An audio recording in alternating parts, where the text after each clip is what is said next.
She found him face down on the floor with no fire in the house and 6 degrees outside, and not one person in Harlan's Crossing had thought to look up at the sky and notice the smoke was gone. His horses hadn't been fed in 2 days. His fire had gone cold, and every man in that valley had ridden right past his gate without stopping. She wasn't his wife. She wasn't his neighbor. She was the woman he'd turned away 3 months before. In front of half the town, handed back her basket of corn without touching her fingers and said, "Thank you for riding out, ma'am," like a door closing. But she fed his horses anyway. And somewhere between that first morning and the day, a man with polished boots and a 30-year-old piece of paper tried to take everything that one quiet act of kindness cracked open, a man who hadn't let anyone in for 11 years. If you've ever done something good for someone who didn't deserve it, yet stay with me. The temperature had dropped to 6 degrees by the time Ruth Haven made the decision that would change everything. Not that she knew it was a decision. That was the thing about the moments that mattered most. They never announced themselves. They just arrived, quiet and cold, dressed up as something ordinary. The way this particular morning arrived, dressed up as a supply run to the Carver place, with 2 jars of her aunt's blackberry preserves tucked into her saddlebag. She noticed the horses first. 3 of them pressed against the fence line at the far edge of the Callum pasture, pressed so hard the top rail had started to bow outward from the weight of them. Their breath came in thick, ragged clouds against the January air. Their ribs showed through their winter coats, the way ribs only showed when an animal had gone too many days without enough. The youngest, a paint mare with 1 white ear and a broad white blaze down her nose, had her head hanging so low her muzzle nearly grazed the frozen ground. Not resting, not sleeping. The posture of an animal that had stopped expecting anything and was only waiting, the way all creatures wait when waiting is the only option left. Ruth slowed her gray mare. She told herself she was only looking, that she was on her way to the Carver place, and it was 6 degrees, and the road ahead was still 2 miles of frozen mud, and she had preserves to deliver before the ground got any worse. She told herself that whatever was happening on Callum land was not her concern. She told herself this with some conviction, which lasted approximately 30 seconds, because there was something else, something that pulled her attention off the horses and up toward the house and stopped her breath in her chest before she fully understood why. No smoke from the chimney. Wade Callum always had smoke from his chimney. This was not a detail she had catalogued deliberately. It was simply a thing that was true. The way certain things were true about the landscape of Harlan's Crossing. The church bell rang at 7 and noon and 6. The Pruett hardware store smelled of linseed oil and sawdust. And if you could see Callum land from the road, you could see that thin gray ribbon rising from the main house chimney, steady and certain as a signal flag. She had used it as a landmark more than once when winter fog rolled in off the creek. Everybody in the valley had. It was as reliable as the ridge line. The chimney was cold, the stack was dark, and the 3 horses against the fence had not been fed. Ruth sat in her saddle in 6-degree weather and counted what she knew. Wyatt, no. Wade, she corrected herself. Wade Callum, 42 years old, ran nearly 500 acres alone since his father Edmund passed in 73. Though the truth was he'd been running it alone for longer than that, since the winter of 68, since the thing nobody in Harlan's Crossing talked about directly, because Wade Callum made it very clear, without ever saying so, that some subjects were not open for conversation. He paid his accounts at the merchant and the feed store on time without exception. He kept his fences better than most men kept their houses. He did not attend social gatherings, and he did not encourage visitors. And, in September, when Ruth had ridden out with a basket of corn because it had been a hard harvest, and she knew he was working alone, and it seemed like the useful thing to do, he had met her at the gate and handed the basket back without touching her fingers. "Thank you for riding out, ma'am." That was what he said. Not cruel, not hostile. Simply final, the way a closed door is final, which is to say not personal, just the way things were on the other side of it. She had ridden back to town with her corn and told herself she didn't care. And she had been largely successful at believing that, for the past 3 months, right up until this moment. She turned her mare toward the Callum gate. She told herself she was only checking, that if he came to the door perfectly fine, and told her to get off his land, she would go without argument. And she would never, not in 30 years, not if someone held a lantern to the memory, allow herself to be embarrassed about this. She tied her mare to the post outside the gate and opened it herself, the latch cold enough through her wool gloves that she felt the metal even through the fabric.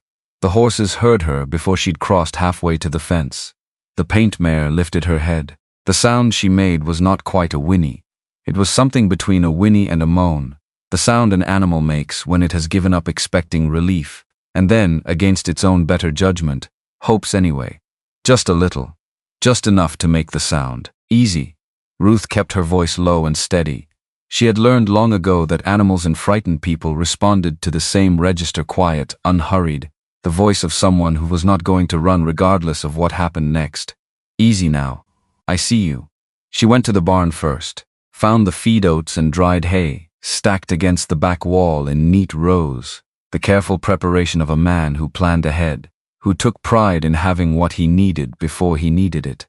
She filled the trough without stopping to wonder whether she had permission, broke the skin of ice on the water bucket with elbow, because she didn't want to lose the use of her fingers in this cold, and carried water twice. And when the horses were eating, she stood for a moment and listened to that sound, the sound of animals that had been hungry eating. And then she went to the house. 3 knocks. Nothing. 3 more, harder. Mr. Callum. She kept her voice even. The way she kept it, when things needed doing and falling apart was not useful. It's Ruth Haven from town. I need to know you're all right. Nothing. Her hand found the door handle. Later she would try to explain this moment to herself, and find she couldn't quite get there, because the truth was, there was no explaining it. There are moments in a life that do not feel like decisions so much as directions. The way water does not decide to run downhill. The way a compass needle doesn't deliberate. Her hand turned the handle and the door opened, and the cold that came out of that house hit her like walking into a stone wall. Wade Callum was on the floor. He was lying on his side near the fireplace, one arm stretched toward the empty woodbox, as though he had been reaching for it when he went down. His face was the color of old ash. He was breathing, she could see it, the shallow rise and fall of his chest, but the breathing was wrong. Too fast. Too shallow. The breathing of a body fighting something it wasn't certain it could win. She was across the room in 4 steps. Her hand went to his forehead, and the heat rolling off him was something she felt before her palm made full contact, the way you feel the heat of a fire before you're close enough to be burned. Mr. Callum. She kept her voice steady because panic was useless. She had known this since she was 14 years old, and her father's best horse had broken a leg in the north field, and there was only her and a long, hard job ahead of them. You could feel the panic. The flutter of it behind the sternum was real, and she wasn't pretending it wasn't there. But you did not let it into your voice. Mr. Callum, I need you to hear me. His eyes opened. Dark brown. Fever bright. The particular light that illness put in a person's eyes that looked like alertness, but was something else entirely, something that had more to do with the body burning through its reserves than with the mind being present. For a moment those eyes looked straight through her, unfocused, aimed at something behind or beyond her that she couldn't see. Then they sharpened, came back, found her face. The first thing Wade Callum said, in a voice that had been through something rough and come out the other side still standing but barely, "What are you doing in my house?" Not a question, an observation. The voice of a man for whom the world had just produced something unexpected, and he was noting it before deciding what to do about it. Ruth almost laughed. She pulled it back, because this was not the moment, but it was close. "You're sick. You've got a fever. How long have you been on this floor?" He tried to push himself up. She put her hand flat on his shoulder, not pressing. Just there. He stopped. Not because she was strong enough to hold him down, because she wasn't, but because his body had stopped taking instructions from him, and the one small push he'd managed had apparently cost him more than he had to spend. His jaw tightened, then went slack. He lay back. "How long, Mr. Callum?" A long silence. The kind of silence that was not avoidance but calculation. He was deciding how much to say. The way a man who had spent years being entirely self-sufficient calculated every concession to necessity. Since yesterday morning. Yesterday morning, she held that. Turned it over. Since yesterday morning he had been lying on this floor through a full day and a full night, and into the following morning. No fire, no food, no water. No one had come. Not one person in Harlan's Crossing had looked up at the sky in 24 hours and thought to notice that the smoke from the Callum chimney had gone out. She went to the fireplace. First, there was wood on the porch, plenty of it, split and stacked with the same neat precision as the feed in the barn, the preparations of a man who thought ahead. She built the fire with the efficiency of someone who had built fires in cold rooms before, who understood that the fastest path from cold to warm was not hurrying but not wasting emotion either. When the flames caught and held, she found a blanket folded over the chair by the window. She brought it to him and draped it across his shoulders without comment, and tried not to look at the way his hands were shaking, because that was information he wouldn't want her to have. Your horses hadn't been fed. She sat back on her heels so she was level with him rather than standing over him, because she had learned that a person already on the ground did not need anyone towering above them on top of everything else. I fed them before I came in. Something moved across his face. Not gratitude exactly. Something harder than gratitude and older than it. The expression of a man who had arranged his life very carefully to ensure he would never need to see that expression on anyone's face about anything he was responsible for, and was now looking at the one thing he had missed. Is there anyone I should send for? A beat. Family. A friend. The look he gave her then answered the question without a word. It was the look of a man who had made a decision, or had had a decision made for him by the accumulation of years, that he was going to be his own family, and his own friend, and his own everything. And it had worked. It had worked just fine. Right up until the moment it put him on the floor of his own house in January, with no fire and no one coming. No, he said. All right. Then we'll manage. He closed his eyes. She went through his kitchen with the brisk efficiency of a woman who had fed other people's children and mended other people's fences and buried her own sorrows under the practical weight of being useful. Found dried beans, salt pork, coffee and flour, a small crock of lard. Not ideal materials. She had worked with worse. The soup she made was not her best work. She'd had better ingredients and better conditions and a full night's sleep going in. None of which applied to this particular morning, but it was hot and it was thick and it was honest, and that was what a sick man needed more than anything she could say about it. She was halfway through slicing the salt pork when his voice came from the other room, stronger than it had been, but still rough at the edges, the sound of something that hadn't been used in a while and was being pressed back into service. Why are you doing this? Not an accusation, not quite a question. Something in the territory between the two. Ruth kept slicing. Because you needed it done. I didn't ask you. No. She set the knife down and moved the pot. You didn't. A pause. Long enough that she could hear the fire catching in the next room, the creak of the house settling in the cold. I don't take charity. Good. I'm not offering any. She started the beans. I'm making soup because there's a sick man in the next room. And I'd have done the same for one of those horses if they could eat soup. There was a sound from the other room. Brief, very quiet.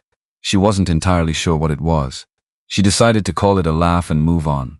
By the time she brought the soup in, he had pulled himself up against the wall and was sitting with the blanket around his shoulders and his back straight in the way of a man who was going to be upright even if it killed him, which was, she noted, almost the situation at hand. She set the bowl on the floor in front of him and sat cross-legged across from it rather than standing or pulling a chair, because sitting across from a person was a conversation, and pulling a chair made it something else.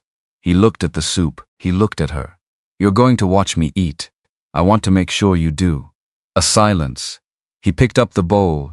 His hands were still shaking, but less than before the warmth from the fire was beginning to do its work. He ate 3 mouthfuls without speaking, and she watched the color begin to return to his face, slow and uncertain, the way light came back into a room after someone finally opened the curtains.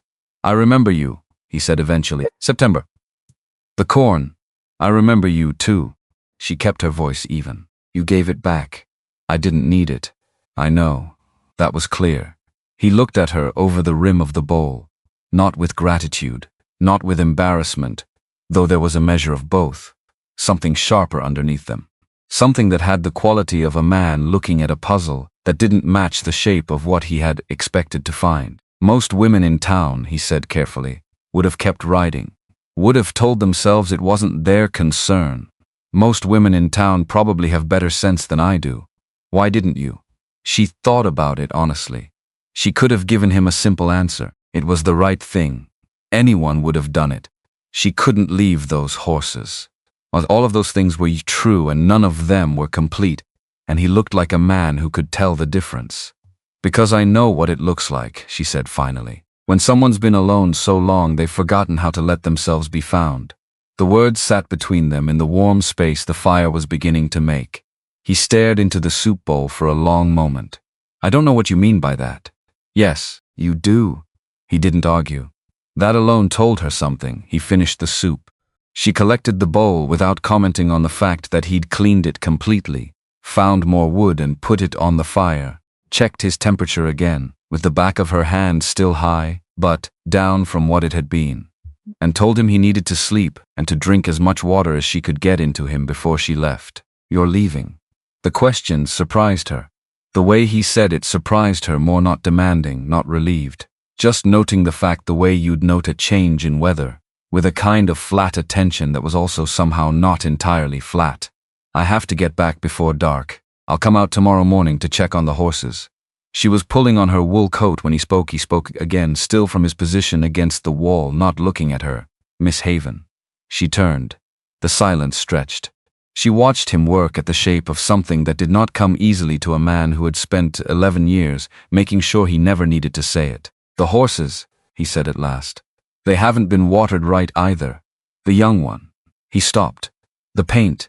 She's been off her feed for a week. Something's not right with her left foreleg. He was not asking her. He was providing information and letting her decide what to do with it and calling it something other than a request because a request was something Wade Callum had no practice at. But she heard it. The request that wasn't allowed to be one. The door that opened just enough to let in air without admitting it was open. I'll look at her first thing in the morning, she said. She walked out into the cold, the dark already gathering at the edges of the sky in that particular shade of deep blue-gray that meant the temperature was about to drop further and keep dropping. She rode back toward town with her face into the wind, and her thoughts doing something she didn't examine too closely, and she told herself the warmth she was feeling was just the relief of having done a useful thing, and she was not entirely convinced. She came back the next morning, and the morning after that, and the 3 mornings after that. On the second morning, he refused to let her inside, and she left food on the porch without argument. On the 3rd morning, she arrived to find her dishes washed and stacked neatly beside the door, and that detail the washed dishes left out without a word. His version of thank you filtered through every instinct he had, against acknowledging that he had needed anything, lodged somewhere under her ribs, and stayed. On the 4th morning, he came out to the barn while she was working. He didn't speak at first. He just picked up the second brush from the hook and started working on the gelding in the adjacent stall, and the sounds of his movement were the quiet, efficient sounds of a man who knew horses the way some people knew rooms in the dark by feel, by long habit, without needing to look. They worked in silence for a while, the kind of silence that was not empty, but full of something both of them were sorting through. You grew up on a ranch, he said eventually. Not a question. My father's. Outside Laramie. Smaller than this one. Who runs it now? No one. We sold it after he died. There was only me and my mother, and we couldn't manage it alone. She kept her eyes on the horse she was working. She passed the following spring. I came to stay with my aunt after. A silence. Then, with the directness that she was beginning to understand, was simply how he moved through the world. Without the protective softening that most people used around the subject of death. I'm sorry. She looked over at him, briefly surprised. Most people reached for the safe phrases God's will, better place, time heals, the comfortable walls that people built around grief to keep it at a manageable distance. He just said he was sorry, the way you said something true that you meant and saw no reason to dress up. Thank you, she said. He went back to the horse. After a moment, what brought you to Harlan's Crossing? My aunt lives here. I've been here 4 years now. I didn't know. Most people don't ask. Another silence. Then quieter, I don't ask enough. She nearly said something, decided against it. Some observations were worth keeping, folding up carefully, and putting somewhere you could find them again. On the fifth morning, he told her about the biscuit incident of their conversation sideways and in pieces, the way he spoke about most things that required him to acknowledge anything about his own interior, not through direct statement but through admission, that arrived circuitous, that came out looking like something other than vulnerability, until it had already landed. He said he had been rude, not just in September, to a lot of people over a lot of years. He had told himself it was because they couldn't be trusted, but that was not the full truth. The full truth was simpler and harder. He had been rude because their helpfulness made him feel like he looked like he needed it, and he could not tolerate looking like he needed anything. And that was his problem, not theirs. People change, Ruth said. He looked at her sideways. Or you're not what I expected. What did you expect? He thought about it honestly, which she was coming to realize was the only way he thought about anything. Someone who'd make me feel obligated, and you just do what needs doing, and then you go. He paused. Don't make a person carry the weight of your helping. She thought about her father, who had said something like that once, in different words, about a different situation. About the best kind of help being the kind that didn't ask anything back. He taught me that, she said. My father. Wade was quiet for long enough that she thought the conversation was over. Then he sounds like he was a good man. He was, she said. She picked up her brush again, and he picked up his, and they finished the work side by side in that old barn, with the Wyoming cold pressing at the boards, and neither of them said another word for a long while, and it was one of the easiest silences Ruth Haven had ever shared with anyone. On the sixth morning she arrived to find him already in the barn, crouched beside the paint mare with a cold compress positioned exactly right above the fetlock, his big hands careful and deliberate in the way she'd shown him the compress, angled to hold pressure without cutting circulation, replaced regularly enough to keep the temperature down. He looked up when she came in, and his expression was neither embarrassed nor challenging. Just present. You showed me right, he said. I can manage from here. She looked at the mare's leg. The swelling had reduced noticeably. Another week and she'd be nearly herself. She's doing well, I know. He kept his hands on the compress. Gentle, patient, another week. Ruth nodded. She stood in the doorway for a moment with the morning light behind her, and the barn smell of hay and horse around her, and she thought that this was what useful looked like. Really not grand gestures, not rescue, just showing a person the right way to hold a compress and trusting them to keep holding it after you were gone. She turned to go. Miss Haven. She stopped. The silence this time was different. Not the calculating silence from the first morning. Not the closed-door kind of silence. This was something working itself out in real time. Something arriving at the shape of a thing it hadn't fully expected to become. When he spoke, his voice was quieter than usual, and had something in it she recognized because she had heard it in her own voice in the dark in the years after her father died. It was the sound of a person saying something true that they had not said out loud before, testing whether it could be said without falling apart. I'm not easy to know. She turned back. He was still looking at the paint mare, his hands steady on the compress, and he was not going to look at her while he said whatever came next, which was fine. Some things were easier said to horses. She had known this most of her life. I know that. She kept her voice steady. I don't want... He stopped. Tried again. I don't want you to think that I don't. He stopped again.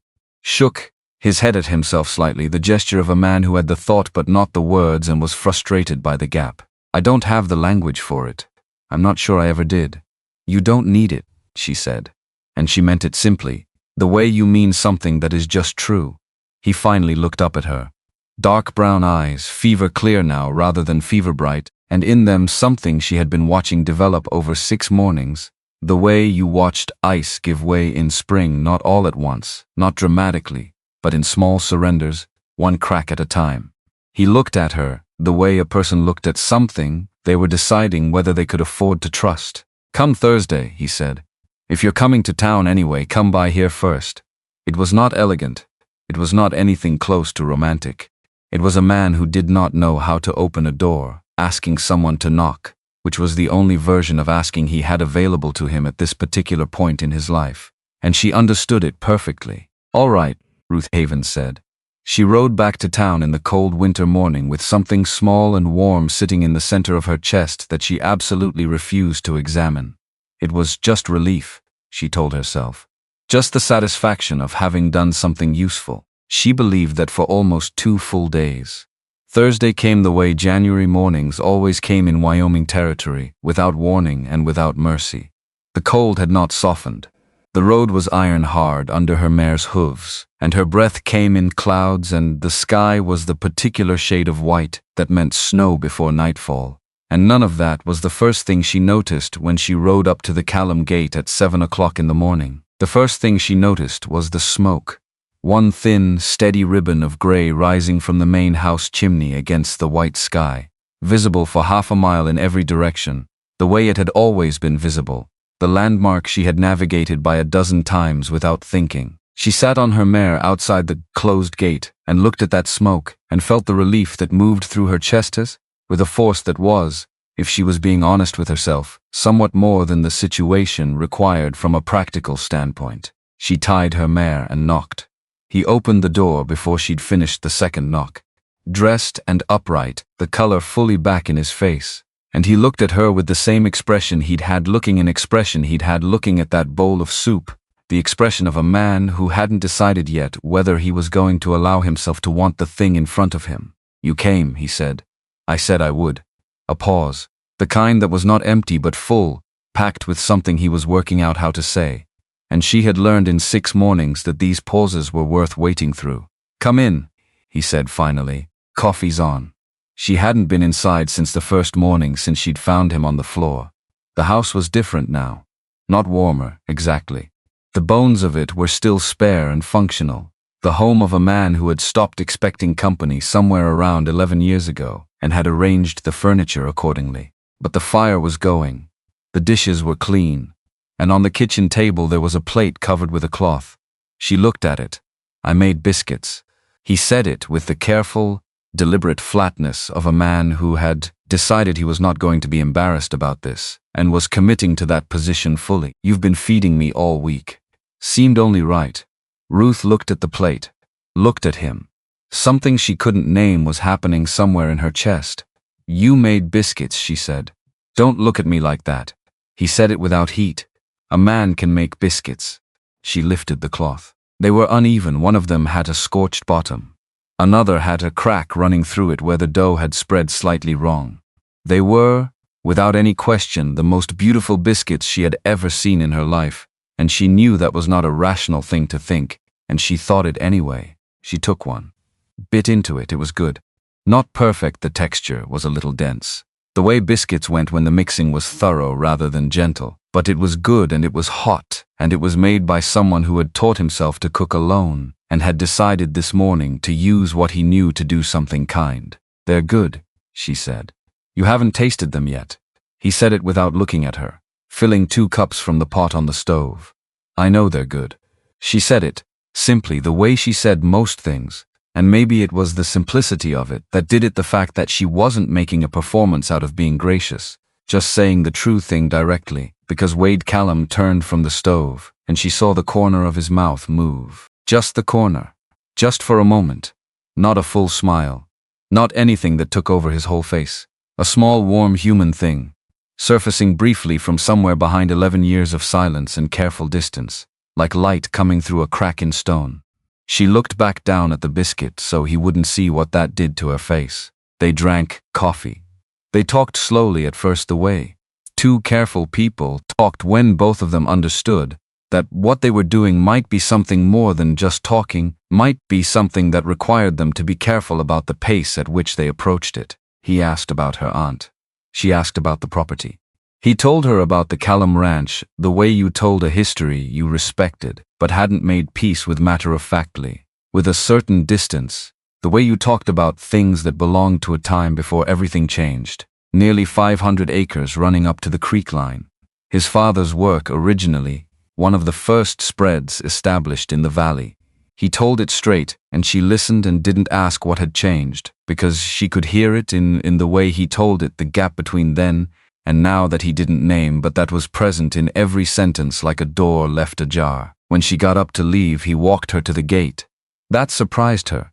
He had watched from the doorway on the first 6 mornings, from the barn, from the window, from the porch, but he had not walked her out.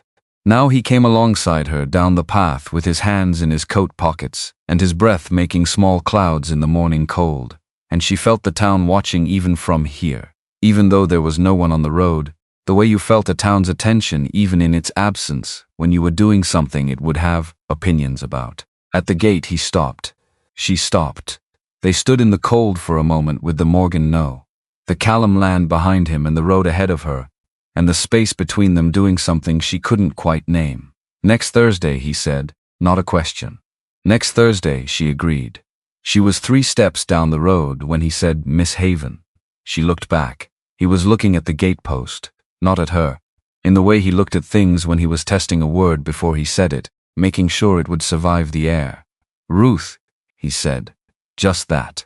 Like he was checking the weight of it, seeing how it fit in his mouth. If that's all right. It was the most careful thing she had ever heard a grown man say. It's all right, she said, Wade. She rode to town with her cheeks warm, despite the cold, and her hands steady in her wool gloves, and the compass needle of whatever this was pointing somewhere she hadn't expected it to point. And she did not examine any of it directly, because she knew if she looked at it head on it would become something she couldn't put away again. And she wasn't certain yet that she didn't want to put it away. And until she was certain, she intended to treat it the way you treated something fragile, carefully and without rushing. She had learned patience.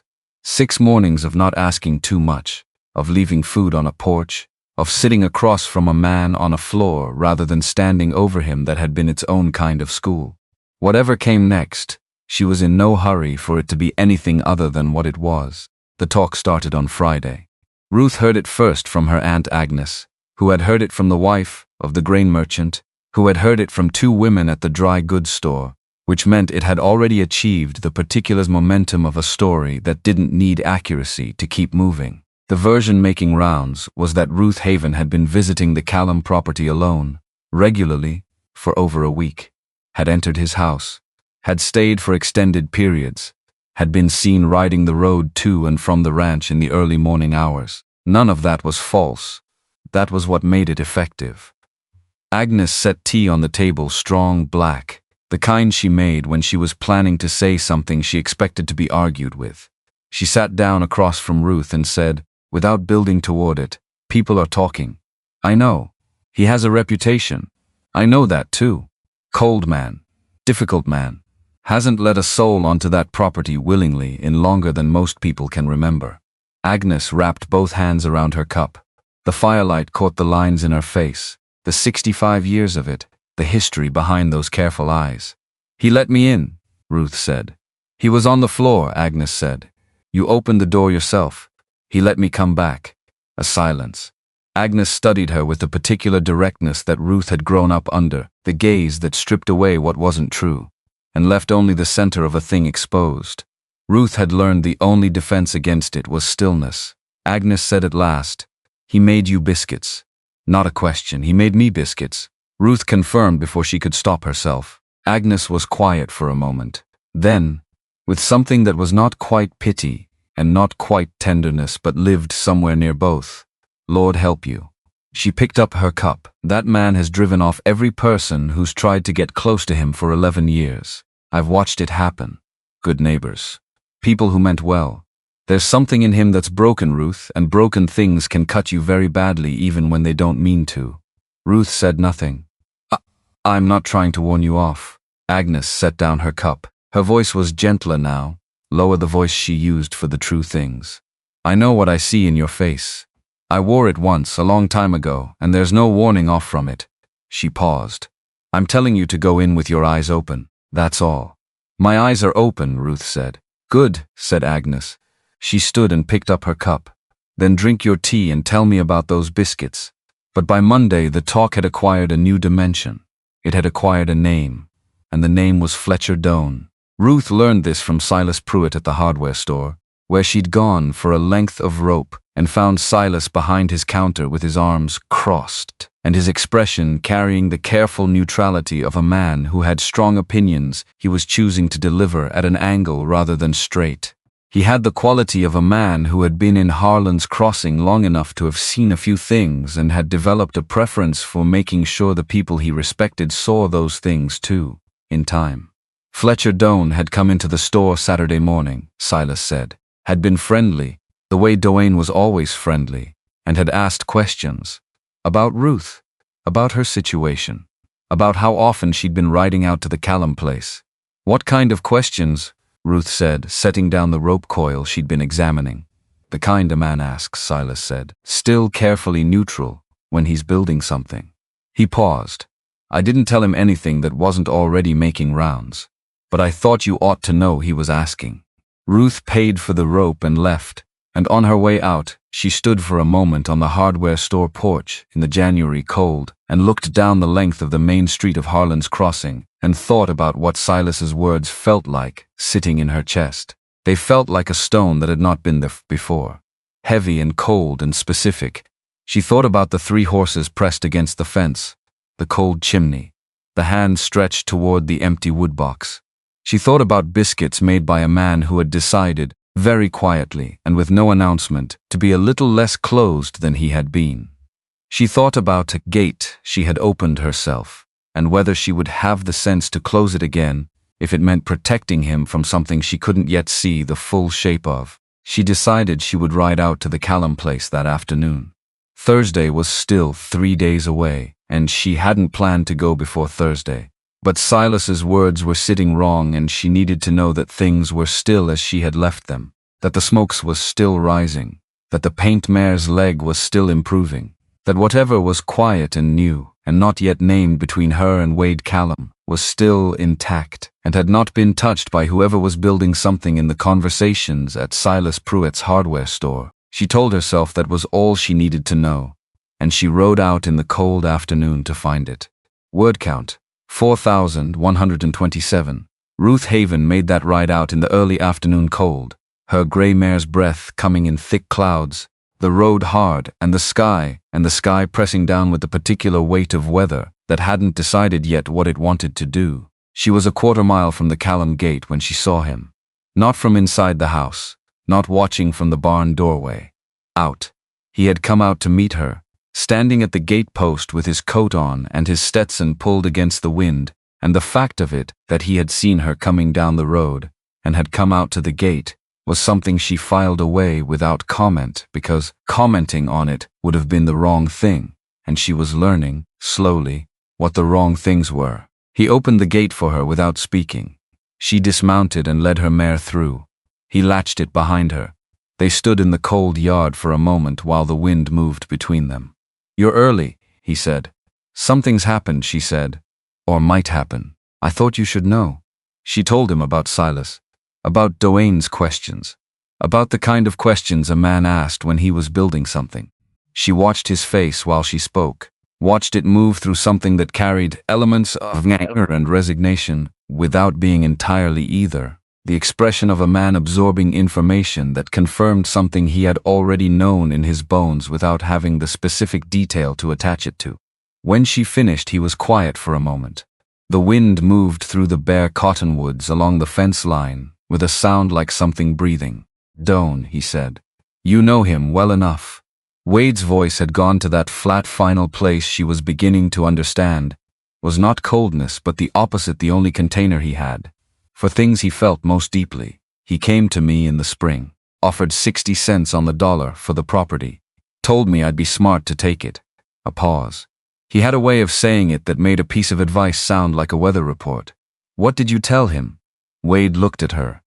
"Right," she said. He leaned against the gate post, and she could see something working behind his eyes, the particular quality of his silence when he had not finished thinking, when the quiet meant there was more coming and not that he was done. "He's going to use this," he said finally.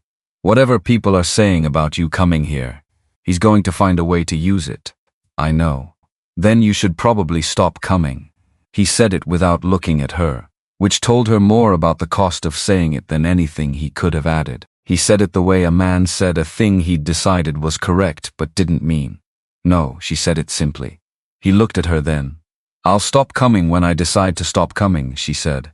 "Not because a man like Fletcher Doane is asking questions about me at Silas Pruitt's store. That's not a reason." She held his gaze steadily. "And you know it's not a reason." Something moved in his expression. Quick and complicated and gone before she could be certain what it was. But she thought it was relief. She thought that under the careful armor of his face, the part of him that had taught himself not to want things had just heard something he hadn't expected, and was surprised by how much it meant. "You're stubborn," he said. "My father was stubborn," she said. "I come by it honest. This could get ugly." "It might," she agreed. "Most things worth doing do." He was quiet again. The cold pressed in around them, and the wind came through the cottonwoods, and somewhere in the north pasture, one of the horses made a sound that carried the particular contentment of animals that had been fed and watered and were not expecting anything bad. Then, in a different register, quieter, less armored, the voice she heard from him when he was saying something he hadn't planned to say. "Why does it matter to you?" "The ranch." "Me." He stopped. Started again. "I'm asking honestly. I'm not trying to be difficult. I just don't understand what you want from this." She looked at him. At the gatepost he was holding with one hand, the Stetson brim casting a shadow across his face in the pale afternoon light, the set of his jaw and the steadiness of his eyes, and underneath both of them, visible only if you had been paying the kind of attention she had been paying for 6 mornings and 2 conversations in a barn, something that looked a great deal like a man asking a question he was not sure he could bear the answer to, because the wrong answer would confirm what 11 years had already told him, and the right answer was something he no longer trusted himself to receive. "I don't want anything from it," she said. "I want to be in it. There's a difference." She kept her voice quiet and even. "I'm not here because I want something from you. I'm here because," she paused, chose the words carefully, "because a door was open and I walked through it. And I'm not going to walk back out because someone who wants your land is trying to make my being here into a problem." He was very still. "Don't push me away because Doane is asking questions," she said. "That's all I'm asking." He held her gaze for a long time, long enough that the wind shifted twice, and the mare behind her shifted her weight from one hoof to another. Then, flat and final and carrying its full weight, "All right." She rode back toward town as the afternoon light began to fail, and she did not look back over her shoulder, but she heard the gate close behind her slowly, deliberately, the sound of a man closing a gate, but not perhaps closing everything else. The sound stayed with her all the way home. The talk had velocity by Tuesday. That was the thing about a story that didn't need facts to keep moving, it generated its own fuel. By the time Ruth sat down to breakfast with her Aunt Agnes on Tuesday morning, the version circulating through Harlan's Crossing had acquired texture and detail that the original events had not possessed, the way a stone rolling downhill gathers not just momentum, but everything in its path. Agnes poured coffee without being asked and sat down across from her, which told Ruth something before a word was spoken. Agnes only sat during breakfast when she had something to say that required her full attention on the other person's face. Martha Harding was at the dry goods store yesterday afternoon. Agnes wrapped both hands around her cup, steady, deliberate. The posture of a woman who had decided to say a thing and was going to say it cleanly. "She mentioned your name 4 times in the space of 10 minutes. I was told this by Eleanor Marsh, who was buying flour and had the misfortune of being present." Ruth buttered her bread. "What did she say?" "Nothing untrue. That's the problem." Agnes studied her over the rim of the cup. "She said you'd been riding out to the Callum property alone, that you'd been entering the house, that this had been occurring for over a week." She said it with a great deal of concern in her voice, which is Martha Harding's preferred method of delivery. She's not wrong about the facts. No, she rarely is. It's what she does with them. Agnes set her cup down. "I'm not telling you this to alarm you. I'm telling you because you should know the shape of what's moving before it gets bigger." Ruth ate her bread. The fire in the kitchen hearth was doing its work, and the room was warm, and outside the window, the January sky was the color of old pewter, pressing down on the rooftops of Harlan's Crossing with the patient weight of a season that had not finished with any of them yet. She thought about Wade Callum's face when she'd told him she wasn't going to stop coming. The flat final quality of his "all right," The way a door didn't have to swing wide open to be a different thing than it was. "I'll be careful," she said. Agnes nodded once. That was Agnes. She said a thing once and trusted you to have heard it, which was its own form of respect. She picked up her cup. "There's something else." Ruth waited. Fletcher Doane had supper at the Harrisons on Sunday evening. Agnes said it neutrally, the way she said things she wanted Ruth to evaluate, without her own interpretation attached. Theodore Harrison mentioned it to Silas Pruitt yesterday morning. Doane was asking about the water rights situation along the North Creek line, specifically about who held what and what the legal process looked like for transfer of water access in Wyoming territory. A pause. He was being social about it. You know how he's social. Ruth did know. She had seen Fletcher Doane be social from a distance of 6 feet, on the main street of this town, had felt the warm current of his attention, and recognized it for what it was, the way you recognized a strong undertow in pleasant-looking water. Friendly. Precise. The friendliness of a man who understood that people gave you more when they thought you were simply interested, rather than specifically looking for something. "He's not asking general questions," Ruth said. "No," Agnes agreed. "He's not." Ruth rode to Silas Pruitt's hardware store that morning with the intention of buying 2 lengths of rope and a box of staples for the fence work she'd agreed to help coordinate. She found Silas at his back counter going over an invoice with the particular intensity of a man who had found an error and was making sure he understood its full dimensions before deciding what to do about it. He looked up when she came in. Something shifted in his expression, not alarm, but the look of a man who had been waiting for a conversation. "I heard about Doane's questions at the Harrison supper," Ruth said. Silas set the invoice down. "I figured you would." He leaned against the counter, crossing his arms over his chest in the way that meant he was about to say something he'd thought about before saying, "There's more." "He stopped in here again this morning, early, before most folks were in." He paused, asked about the history of the Callum property, about Edmund Callum's business dealings, whether the ranch had ever carried debt. His jaw tightened slightly. "I told him I was a hardware merchant and not a land recorder." "But Ruth," he said her name with the weight of a man who'd known her 4 years and respected her enough to be direct. He knew to ask. Somebody's been talking to him who knows more than a social acquaintance would. Ruth stood with that for a moment in the warm, sawdust-smelling interior of Pruitt's stores, holding the coil of rope she'd picked up from habit, feeling the cold shape of what Silas wasn't quite saying, because he was too careful to say it as a certainty. Doane was not asking general questions about land in the valley. He was asking specific questions about the Callum property's history of debt, and he had a source inside Harlan's Crossing giving him information precise enough to know where to look. She paid for the rope. She paid for the staples. She thanked Silas and walked out into the January air and stood on the hardware store porch for the length of time it took to decide what mattered right now, which was not who Doane's source was, but what he was building and how fast it was going up. She would ride out on Thursday, as planned. Not before. She would not make herself available to be accused of panic, but she would think carefully between now and then about what she knew and what it meant, and she would think about it the way her father had taught her, to think about a property problem. Start with the land, start with the water, start with what could actually be taken and by what legal mechanism, and work backward from there. That was where you found the shape of the threat. Not in the social conversations, in the mechanism. Thursday morning arrived in the usual Wyoming January fashion, which was to say, without apology.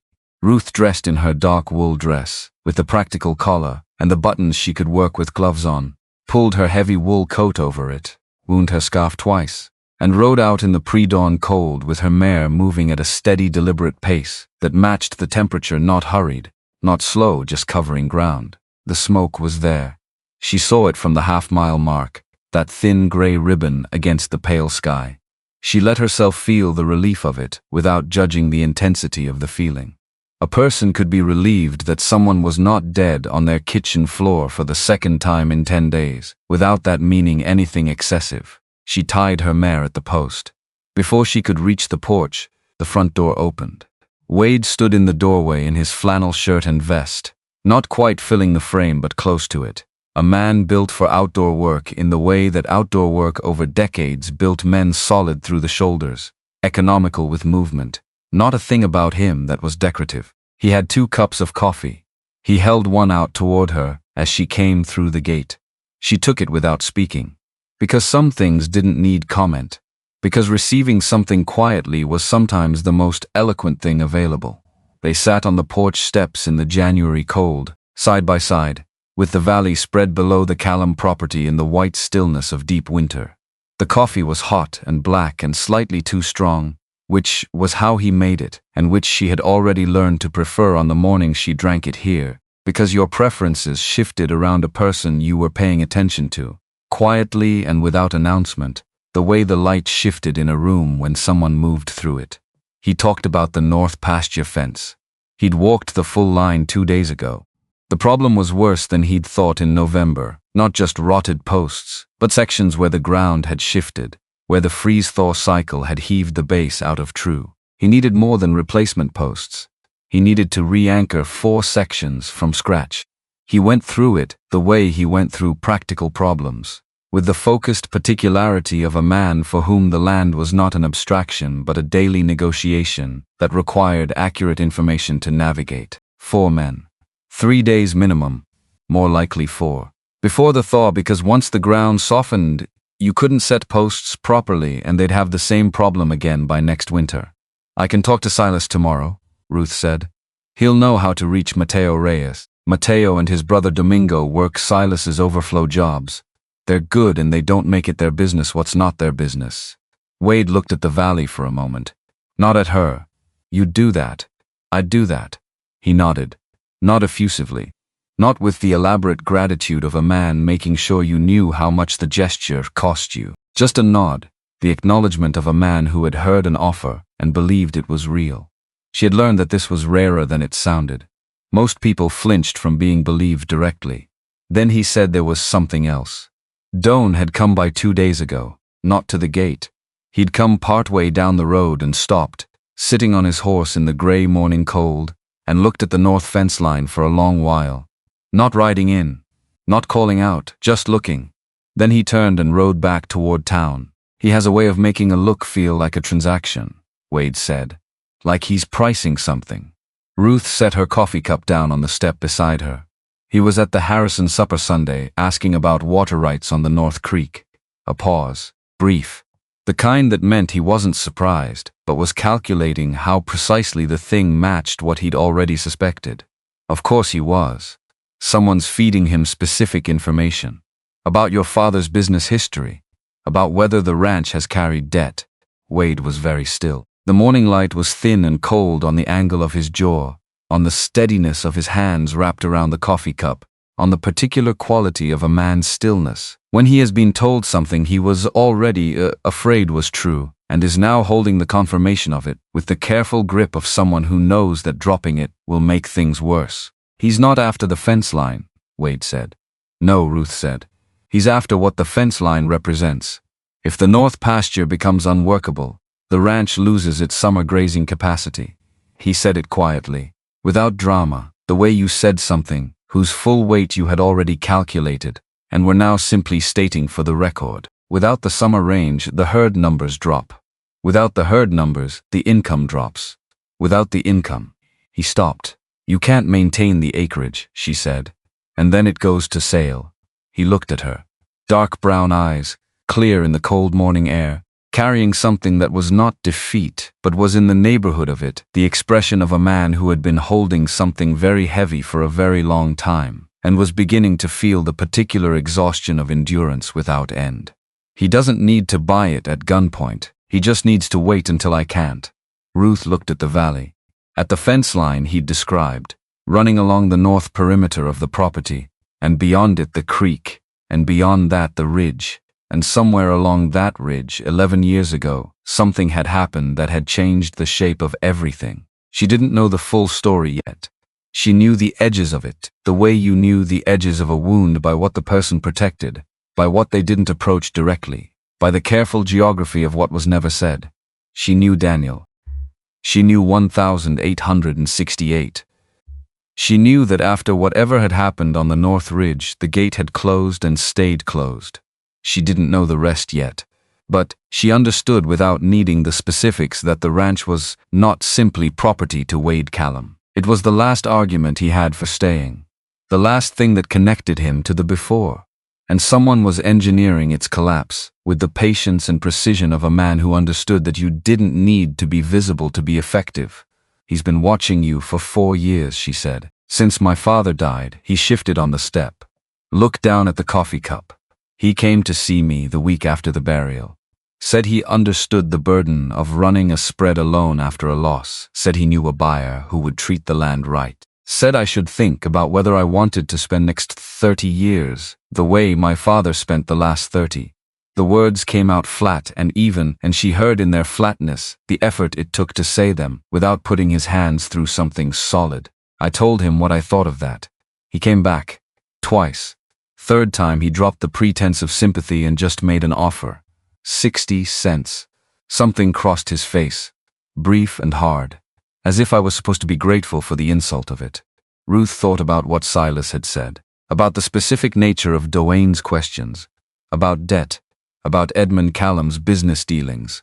She thought about what it would mean to know there was a debt attached to a property you wanted, and how you might use that knowledge, and at what moment you would choose to make it known. "We need to know what he knows," she said.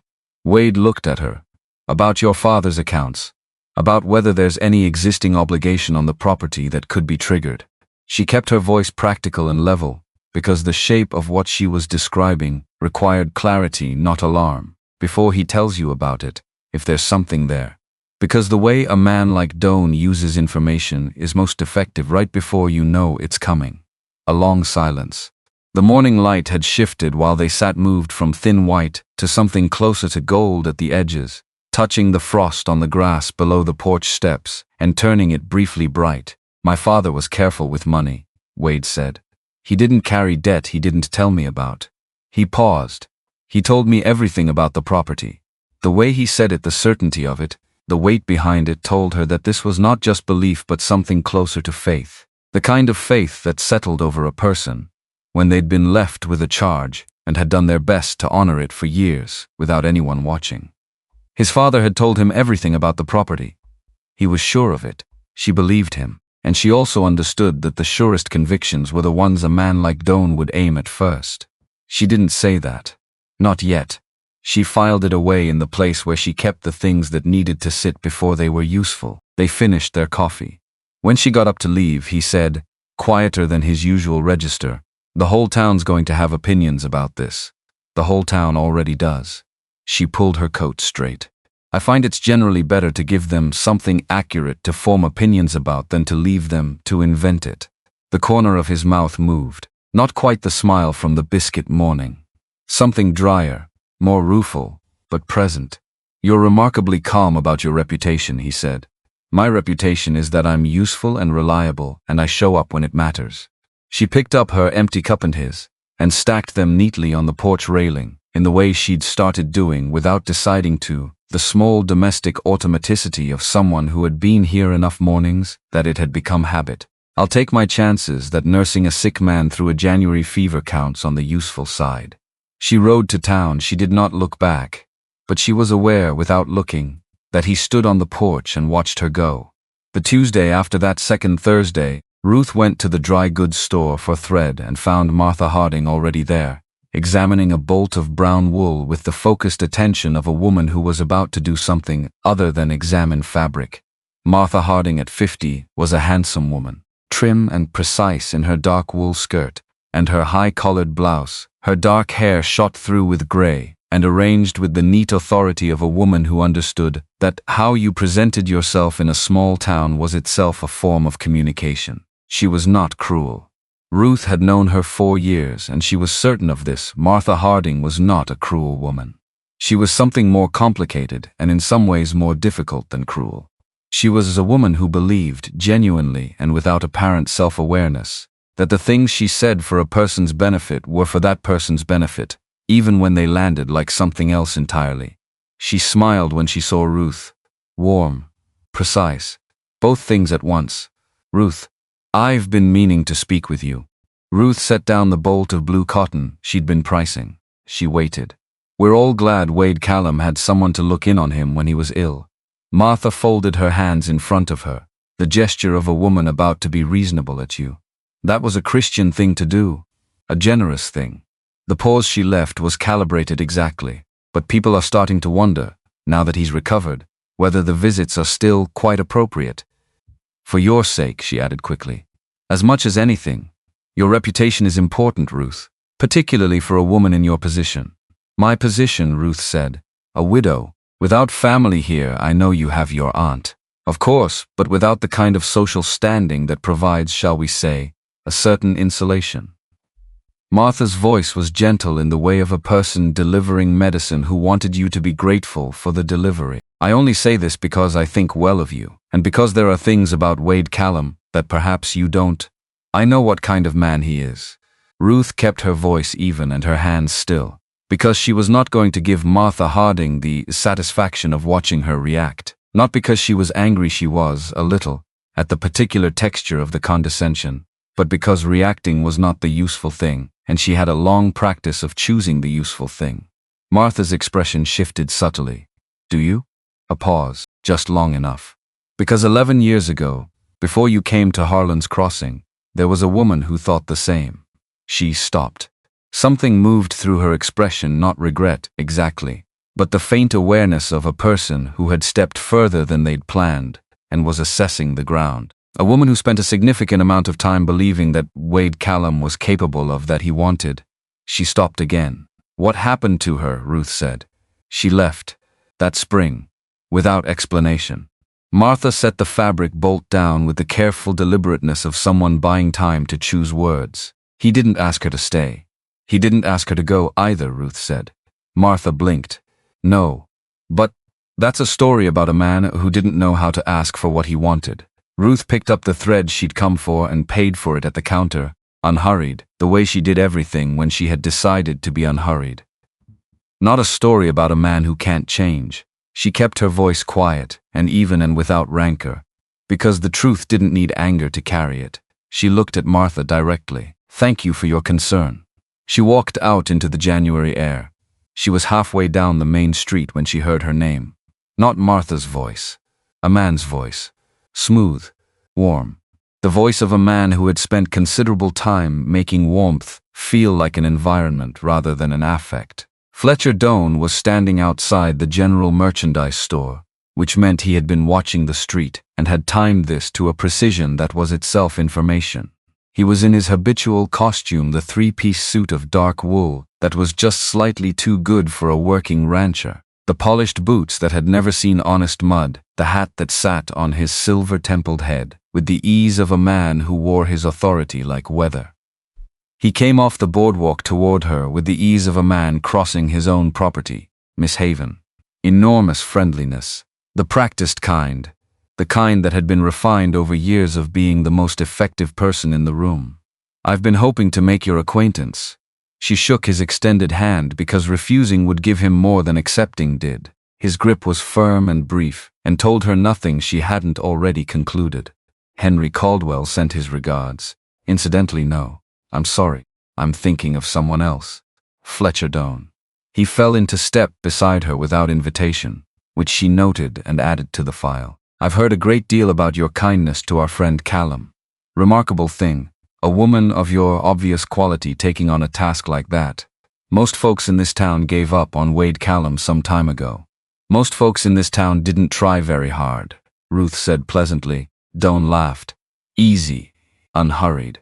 The laugh of a man who had heard pushback before and found it mildly entertaining rather than inconvenient. You may be right about that. He's a difficult man. He said it with the warmth of a man sharing a known fact between friends, proud, rigid, the kind of man who will take what he can from a situation and then close the door when it stops serving him. He paused, letting the image settle. I'd hate to see a woman of your quality invest herself in someone who's... Ruth stopped walking. She turned and looked at him directly, and she held the look long enough to be clear that this was a deliberate thing and not a social reflex. Mr. Doane. Is this conversation about Wade Callum's welfare or is it about his land? A beat, The smile stayed in place. Didn't flicker. Didn't shift by a degree. That was the impressive thing about it. She had just named the mechanism, and the mechanism hadn't moved. I'm sure I don't know what you mean. I'm sure you do. She held his gaze another half-second. Good day, Mr. Doan. She walked away. She heard him say behind her, still pleasant, still at exactly the right volume to reach her without carrying. You're a smart woman, Miss Haven. Smart women know when to cut their losses.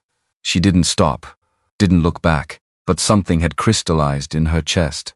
Something that had been soft and uncertain and cautious, and had, in the space of that conversation, gone hard and clear and decided, the way water went hard in a Wyoming winter. Duane was not afraid of Wade Callum. Duane was afraid of her, and that was the most useful thing she had learned all week. That evening she sat with her aunt and turned the day over in her hands the way you turned a stone to find its interesting side. Agnes was sewing by the fire, a mending basket at her feet, her needle moving in the quiet, efficient rhythm that Ruth had known her whole life, the sound of it as domestic and reliable as the fire itself. Martha mentioned a woman, Ruth said, before I came to Harlan's Crossing. Someone who was close to Wade and then left in the spring. Agnes set her sewing down. The needle went still, which meant this was one of the real things. Vera Langston, she said. Ruth waited. She came to Harlan's Crossing in the winter of '67, a school teacher. She and Wade, it's difficult to describe what they were to each other, because he doesn't give you the vocabulary for it. They were seen together, multiple times. People assumed. Agnes looked at the fire for a moment. In the spring of '68, she left. No announcement. No explanation that anyone managed to get from her. She was simply gone. And before the Ruth kept her voice quiet. What happened in '68 that made him? She paused, finding the right angle of approach. That made the gate close the way it closed. Agnes's hands went still on the fabric in her lap. When she spoke again, her voice was lower, carrying the weight of a story she had never volunteered and was choosing to share now. Because she had looked at Ruth's face and made a calculation about what Ruth needed to know before she went any further in the direction she was already going. His brother, Agnes said. Daniel, Callum, younger than Wade by 4 years. They ran the ranch together, Edmund's 2 boys, side by side since they were children. Daniel was, she paused. Wade was the steadier one, the planner. Daniel was the one who made things feel worth doing. That's the only way I know how to say it. Ruth kept very still. The winter of '68 was hard. A bad storm came through, late January. Cattle got loose on the North Ridge during the blow, dangerous country, steep. The kind of terrain where a horse could lose its footing in good conditions, let alone in a storm. Agnes folded and refolded the piece of fabric in her hands. Something to do with her hands while she told it. Wade sent Daniel up alone because he had to stay with the horses. Someone had to keep the horses from bolting in the storm, and someone had to go up for the cattle, and there were only 2 of them, so that was the calculation that got made. A pause. Daniel didn't come back. They found him 3 days later at the bottom of the ridge. His horse had thrown him in the blow. The room was very quiet. The fire made its small sounds. Outside the window, the January dark had come down fully over Harlan's Crossing, pressing flat and cold against the glass. He blames himself, Ruth said. Not a question. Almost certainly. Agnes set the fabric down entirely, her hands folded over it, still. You don't close yourself off that completely from the outside because you're afraid of what's out there. You do it because you're running from something in here. She touched her own chest once. Brief. Matter of fact. He sent Daniel up alone. Daniel didn't come back. And whatever accounting Wade Callum has been doing in his own mind about that fact for the past 11 years, I suspect it hasn't been kind to him. Ruth absorbed that. Counted backward. 1,868. The gate closing. Vera Langston arriving, getting close, and then departing in the spring of the same year that Daniel died, not because Wade didn't want her, Agnes had implied, but because wanting and asking were 2 different countries. And he had learned, that winter on the North Ridge, exactly what happened when you sent someone out alone and didn't follow. He had not let Vera leave because he didn't care. He had let her leave because every time he came close to asking her to stay, he thought about Daniel, and the thought of being the reason another person was hurt by his choices was more than the grief of losing her. This was not a man who needed fixing. Ruth understood the difference. Agnes had named it clearly enough. This was a man who had been carrying a weight so long he had forgotten what standing without it felt like, and who had built the architecture of his entire life around never setting it down, 'cause setting it down would mean admitting what it had cost him to pick it up. "Don't try to fix it," Agnes said, reading her with the accuracy of 65 years of watching people think. "That's not what he needs, and it'll break you if you make it your job." "I know," Ruth said. "I'm not trying to fix him." Agnes looked at her steadily. "I know," she said after a moment, "but you're starting to love him, and that's going to put you directly in the path of everything he's been carrying." She picked up her sewing again. "Just know what you're walking into." "I know what I'm walking into," Ruth said. Agnes said nothing. The needle resumed its movement. Outside the fire's reach, the room was dark and cold, and Ruth sat in the warmth of it and thought about Daniel Callum on the North Ridge and Wade Callum in a storm that wouldn't stop, and the particular arithmetic of 2 people and 1 catastrophic night. And she thought about biscuits made on Thursday morning by a man who had stopped expecting anyone to come back, and she thought that those 2 things were not unrelated. The biscuits were the distance between who he had been before that winter and who he had decided slowly and without permission from anyone to try to become again. She was almost ready to go to bed when she heard the horse. Not one of the sounds of Harlan's Crossing at night, not the ordinary late movement of a rancher coming home, not the postal rider or the night freight. This was different, fast, moving through the main street without slowing, the particular cadence of a horse being pushed rather than directed, going somewhere with urgency rather than intention. She was at the window in time to see nothing, just the dark road, empty in the lamplight, the sound of hoofbeats already fading toward the edge of town, toward the road that went north, toward the road that led to the Callum property. She stood at the window for a long time. The cold came through the glass in thin fingers, and she let it because she was thinking, and she thought better when something physical reminded her to stay in the present. She told herself it was nothing. She told herself there were a dozen explanations for a horse on the road at night, and most of them were innocent. And only one of them was the shape her mind was drawing in the dark. She did not sleep well. In the morning the smoke was there. She could see it from the front step of Agnes's house, rising thin and steady against the pale sky. She stood and watched it for a moment with the particular attention of someone who had learned to read the specific meaning of smoke over a cold Wyoming morning. And she breathed, and she told herself the smoke meant he was fine, and the smoke was what mattered. Then Hank Pruitt came up the front walk at a pace that was not quite running, but was everything short of it. And his face was the face of a man delivering news he had hoped someone else would have delivered before him. He was 28, Silas's son, broad-shouldered in his flannel coat, and his work boots still showing the mud of the feed yard. And he pulled his hat off when he reached the porch step and said without preamble, "Miss Haven, something happened at the Callum place last night." He swallowed. Someone cut the north fence line. 20 posts down, whole section by the creek. The cattle got out on the county road. Somewhere around 30 head. Mr. Callum's been out since before first light trying to bring them back, but the ground's frozen hard and they scattered. Ruth was already reaching for her coat. "Go to your father," she said. "Tell him to get Mateo Reyes. Tell him to get Domingo too. Tell them to bring rope and to come fast. Tell them it's the Callum North fence and tell them it's urgent." Hank ran. Ruth saddled her mare in 4 minutes, which was not a record she had ever thought to set, but which was apparently what she was capable of when the situation required it.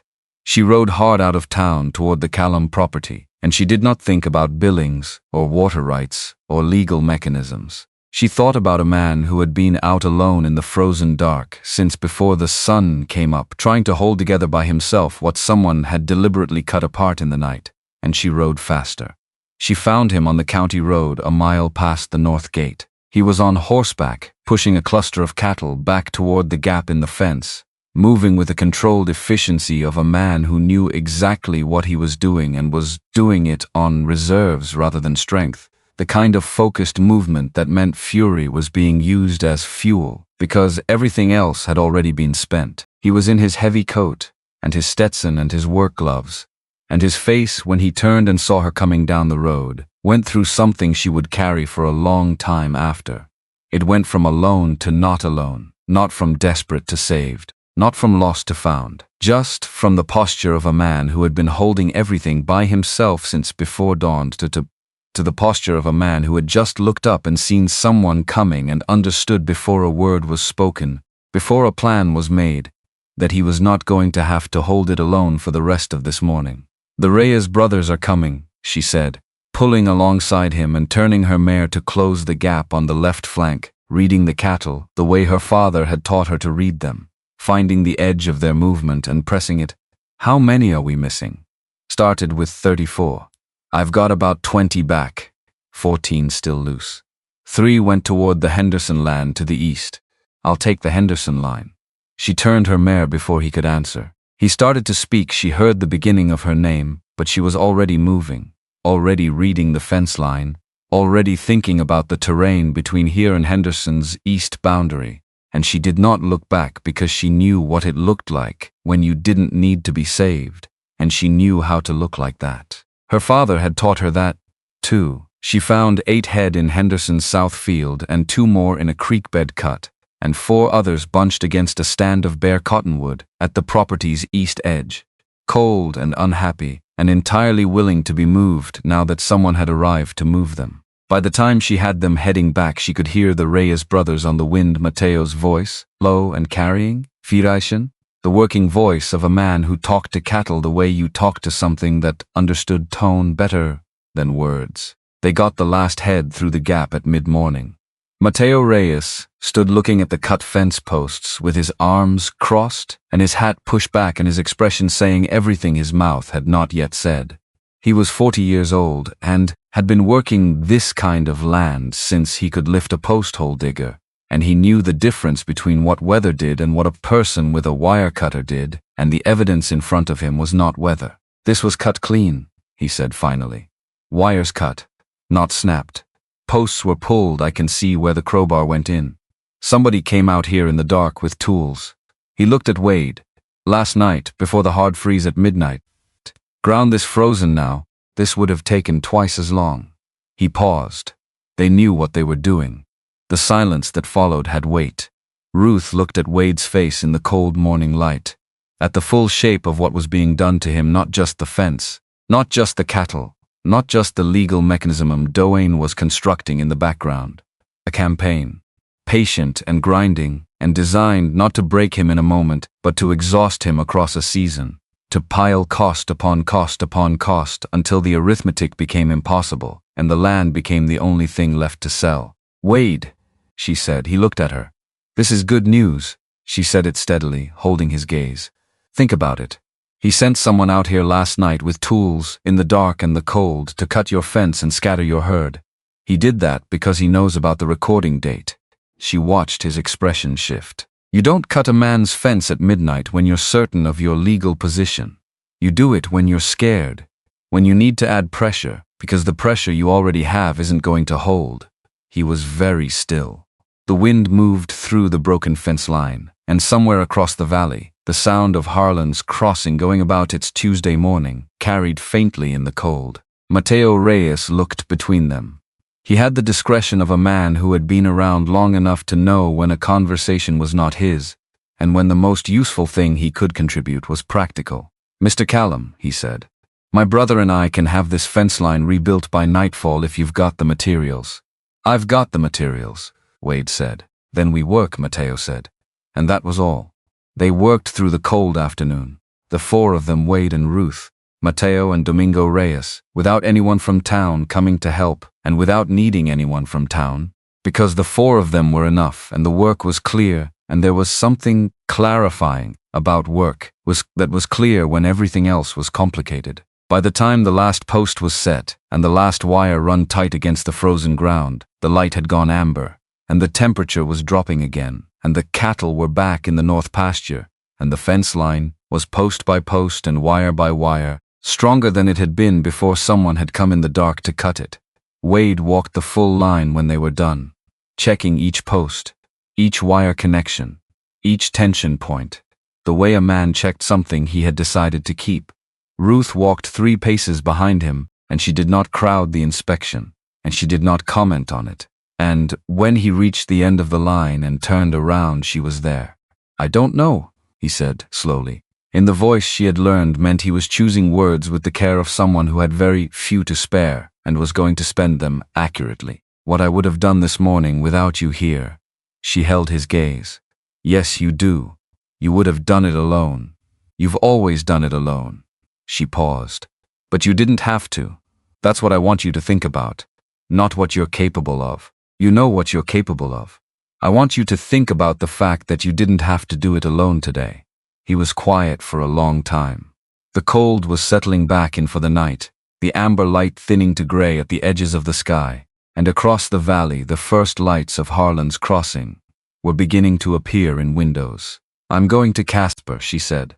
Not a proposal, a statement of direction, the way she had made the decision at the fence line that first morning, not deliberating, just going. "I'm going to go to the county land office and look at the original recording documents for every piece of debt or encumbrance ever filed against this property. If Doane bought a note on this land, there's a record of the original instrument. And if that instrument has any defect in how it was recorded," she stopped. "Let the shape of it sit. I want to see the records before he tells you what's in them." He looked at her for a long time. The daylight was nearly gone. The frost on the new fence posts caught what was left of it and held it briefly bright. "Casper is a 2-day ride," he said. "I'll take the stage. It runs Friday." Another silence. Longer. The kind she had learned to wait through. "I'll drive you to the stage," he said finally. Said it without asking, without framing it as a question. Said it the way he said the things that mattered, flat and decided. The declaration of a man who had one thing to offer right now and was going to offer it without making her ask. "All right," she said. "Thank you." Mateo Reyes and his brother loaded their tools in the last of the light and rode out, and as Mateo passed the gate, he looked back at the two of them, standing at the end of the new fence line, and said, "To no particular person, good fence lasts a long time." Then he rode on. Wade watched him go. "He says things like that, I noticed," Ruth said. They stood for a moment in the near dark, and then they walked back toward the house together, and the night came down over the Callum property, and the cattle moved in the north pasture behind the new fence, and somewhere across the valley, a coyote called once and went quiet. Ruth had almost reached her mare when she stopped, turned.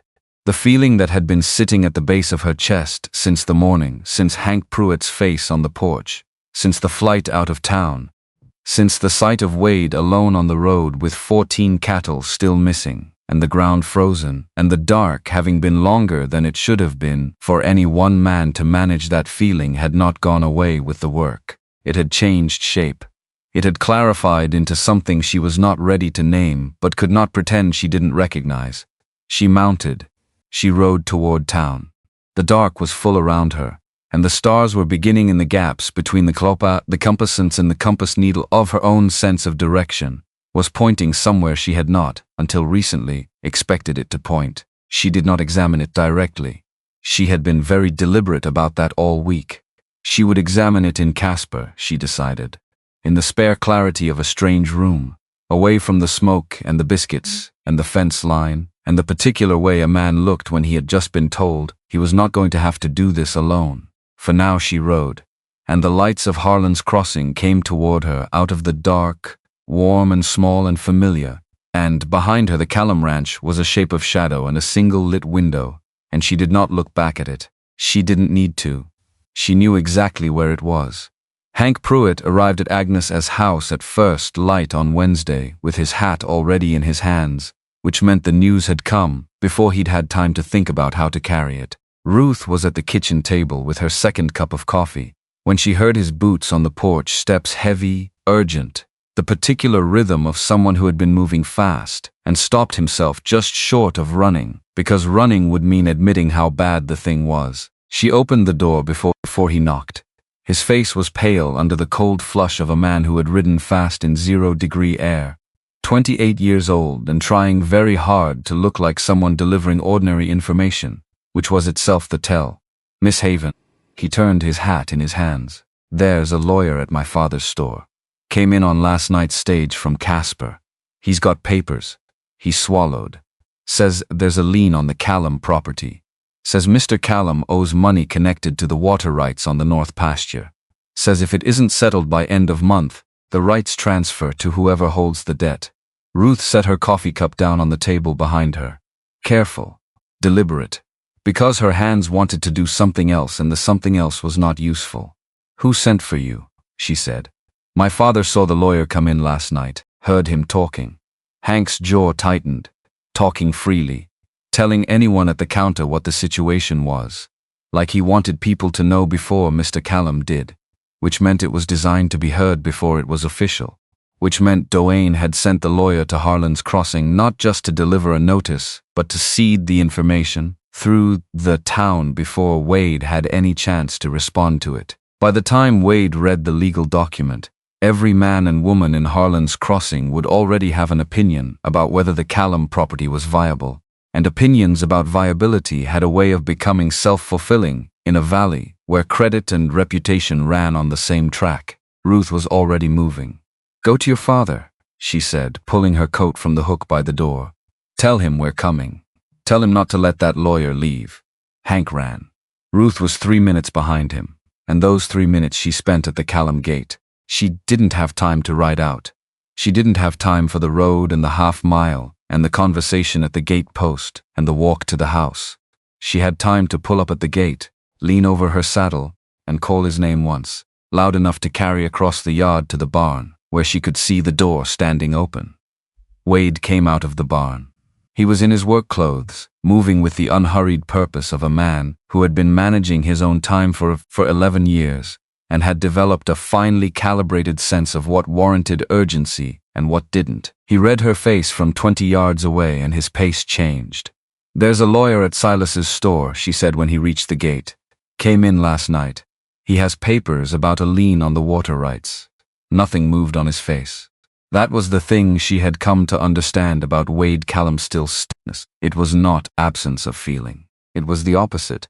It was what happened when a feeling was too large to let move through the ordinary channels, when the body locked down around it to keep it from getting out before the man had decided what to do with it. He stood at the gate post in the cold morning and processed what she had said with the focused stillness of someone doing rapid calculations that had nothing to do with arithmetic. My father's water rights, he said. That's what Hank said. A pause. Brief. He's been at the Harrison supper asking about debt. Now there's a lawyer. He looked at her. He didn't wait long after the fence. No, she agreed. He didn't. Wade unlatched the gate from the inside, stepped through, and latched it behind him. He went to saddle his horse without another word, and she waited, and they rode to Silas Pruitt's hardware store side by side down the main street of Harlan's Crossing in the January morning, and she felt the town register them the way she'd felt it before, that particular quality of not watching, that meant everyone was watching, the collective calibration of a community absorbing new information about two people it had already been discussing for 2 weeks. Wade felt it too. She could tell by the set of his shoulders, not defensive, not theatrical, just the deliberate uprightness of a man who had decided he was not going to react to being observed. His jaw was at the angle it went to when he was choosing not to respond to something. They're staring, he said quietly without moving his head. They were going to stare eventually, she said. May as well give them something worth looking at. The corner of his mouth moved. Barely, but it moved. Silas was outside his store with his coat half-buttoned, and the expression of a man who had spent the previous 12 hours in possession of bad news he couldn't yet share with the person it most affected, which was its own particular misery. Wade, he said. The single word carried 15 years of knowing a man and not being able to do enough of anything when it mattered. I'm sorry. I didn't have a way to reach you last night directly. Where is he? Wade said. Inside. Back table. His name is Raymond Holt. He's young, came out of a CASP firm. He's been talking since last night to anyone who'd listen. Silas lowered his voice. The debt is real, Wade. Your father took it on in 71. Water rights lien against the North Pasture acreage. Whoever holds the note holds the right to claim the water access if the debt isn't satisfied. He paused, and the pause was the shape of everything difficult coming next. The note changed hands 3 times since then. Nobody came to collect. It was sold again 4 weeks ago. Wade's expression did not change, but his eyes went flat, in the way they went flat when something confirmed rather than surprised, when the shape of a thing he'd suspected became the actual thing. 4 weeks ago, he said. 4 weeks ago, Silas confirmed. 4 weeks ago was before the fence was cut, before the lawyer arrived in Harlan's Crossing on a stage from Casper, before any of the Tuesday conversations at the Harrison supper table. 4 weeks ago, Dwayne had purchased a debt instrument and had then spent 4 weeks positioning every other element of the campaign. Before triggering the clock on the legal notice, he had not acted in panic. He had acted in sequence, with the patience of a man who had done this before and understood that the order of operations was as important as the operations themselves. Raymond Holt was sitting at Silas's back table with his case open and a document laid flat in the deliberate way of a man who wanted the document to be seen before he said a word about it. He was younger than Ruth had expected, probably no older than 30, with wire-rimmed spectacles and the careful manner of someone who had learned to deliver difficult information without appearing to take pleasure in the delivery. But the document was laid flat with intention, and the table was positioned so the light from the window fell directly on it, and those were not the choices of a neutral messenger. He did not look surprised when Ruth came in with Wade. That told her something. He had known she would be here. Someone had told him to expect her specifically, which meant Dwayne had briefed his lawyer on the full situation. Not just the legal mechanism, including the fact that Wade Callum was no longer navigating this alone. Holt told them what Silas had already told them, in more formal language, with dates and figures, and the specific terminology designed to make things that were actually simple feel like they had been decided by forces beyond anyone's control. The lien, the debt, the timeline, end of month 17 days to satisfy the note in full, or the water rights on the North Pasture would transfer to the current holder of the debt. And who is the current holder, Wade said. Quiet. The particular quiet that was the opposite of calm. Holt had been waiting for this question. She could see it in him, the small controlled readiness of a man who had been instructed exactly what to say at exactly this moment. A land management company registered in Casper, Valley Reach Properties. He paused, and the pause was precisely timed. Mr. Doane is the principal officer. The room went still. Wade did not move. He sat across from Holt with his hands flat on the table, and his face holding everything in the contained, careful way of a man who had learned that showing what you felt was a form of giving something away, and he was not going to give anything away in this room today. Ruth sat beside him and watched him take the exact shape of what had been done to him and refused to flinch from it. He bought the note, Wade said finally. That is correct, Holt said. He didn't buy the land because he knew I wouldn't sell it, so he bought the debt. Holt straightened his papers with the air of a man who had been instructed not to have opinions about any of this, and was honoring that instruction. I'm here to deliver the legal notice, Mr. Callum. Ruth leaned forward.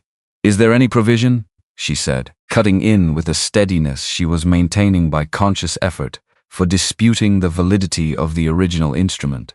Holt looked at her. He had not addressed her directly since they'd sat down, which confirmed that whoever had briefed him had described her accurately enough that he'd decided in advance not to give her openings. The note is valid. It was properly executed and recorded. I didn't ask if it was valid, she said. I asked if there's a provision for dispute, fraud, misrepresentation, clerical error in the recording. Holt adjusted his spectacles. A small gesture. The gesture of a man buying a half-second to recalculate. In theory, if there were grounds. A pause. Grounds are difficult to establish. And the timeline, she said. If grounds were found, the timeline would make it difficult, he said. But not impossible. She held his gaze steadily. He had the resigned expression of a man who had expected a simpler morning. Nothing in law is impossible, Mr. Holt. She stood. Wade stood a half-second behind her, reading her the way he'd started to read her, not her words, but the intention running underneath them, the direction she was already moving, before she'd said where she was going. They were outside, and the door was closed behind them before either of them spoke. There's something wrong with how he presented it, Ruth said, pulling her coat against the cold and moving far enough from the door that the words would not carry back through the glass. He laid those papers out before we walked in. He expected us. He expected us together. Dwayne told him we'd come that way. She worked through it as she said it, the pieces falling into sequence. Which means Dwayne knows about the Thursday mornings. About me coming to the property. He's been watching long enough to know what to expect. Wade was nodding slowly. Not in surprise, but in recognition, the nod of a man whose suspicion is being confirmed precisely. He always watches, he said. That's how he operates. He finds the moment of weakness and he times his action to it. His voice was controlled in the way of a man keeping something hot contained. The fence last night. The lawyer this morning. He's stacking them. He's stacking them because the legal instrument might not hold, she said. If the note has a defect, if there's an error in the original recording, a procedural problem with how it was filed, then everything he's built on top of it collapses. The fence, the lawyer, the pressure, all of it. She looked at him. He's adding pressure because he's not certain the foundation is solid. Something shifted behind his eyes. The flat, careful quality of his attention sharpened into something else, not hope, which was a word Wade Callum used sparingly, but its less decorated cousin, the recognition of a possibility that had not existed 1 minute ago. They were still standing on the sidewalk when Doan appeared, not hurrying, not pretending to be surprised. He came off the boardwalk in front of the general merchandise, with the ease of a man who had positioned himself within eyeline of Pruitt's store, and had been waiting for exactly this exit, which told Ruth everything she needed to know about how he spent his Tuesday mornings, when he had legal actions in motion. He looked good. That was the frustrating thing about Fletcher Doan, he always looked good. The wool coat, the polished boots, the silver at his temples, the warmth of his expression. "Callum," he said, looking at Wade with the comfortable familiarity of a man addressing someone he considered already resolved, and then with a half-degree adjustment toward Ruth, "Miss Haven." "What do you want, Dwayne?" Wade said. Not a greeting. A demand stripped of everything that wasn't the question. "What I've always wanted." Dwayne's voice was warm and reasonable and utterly unmoved by the bluntness. A fair agreement. A price that works for both parties. He glanced at Ruth with the specific quality of a man who had prepared his next line and was choosing his moment. "I understand the situation has become somewhat more complicated." The glance lingered. 1 second too long. "I hear congratulations may be in order."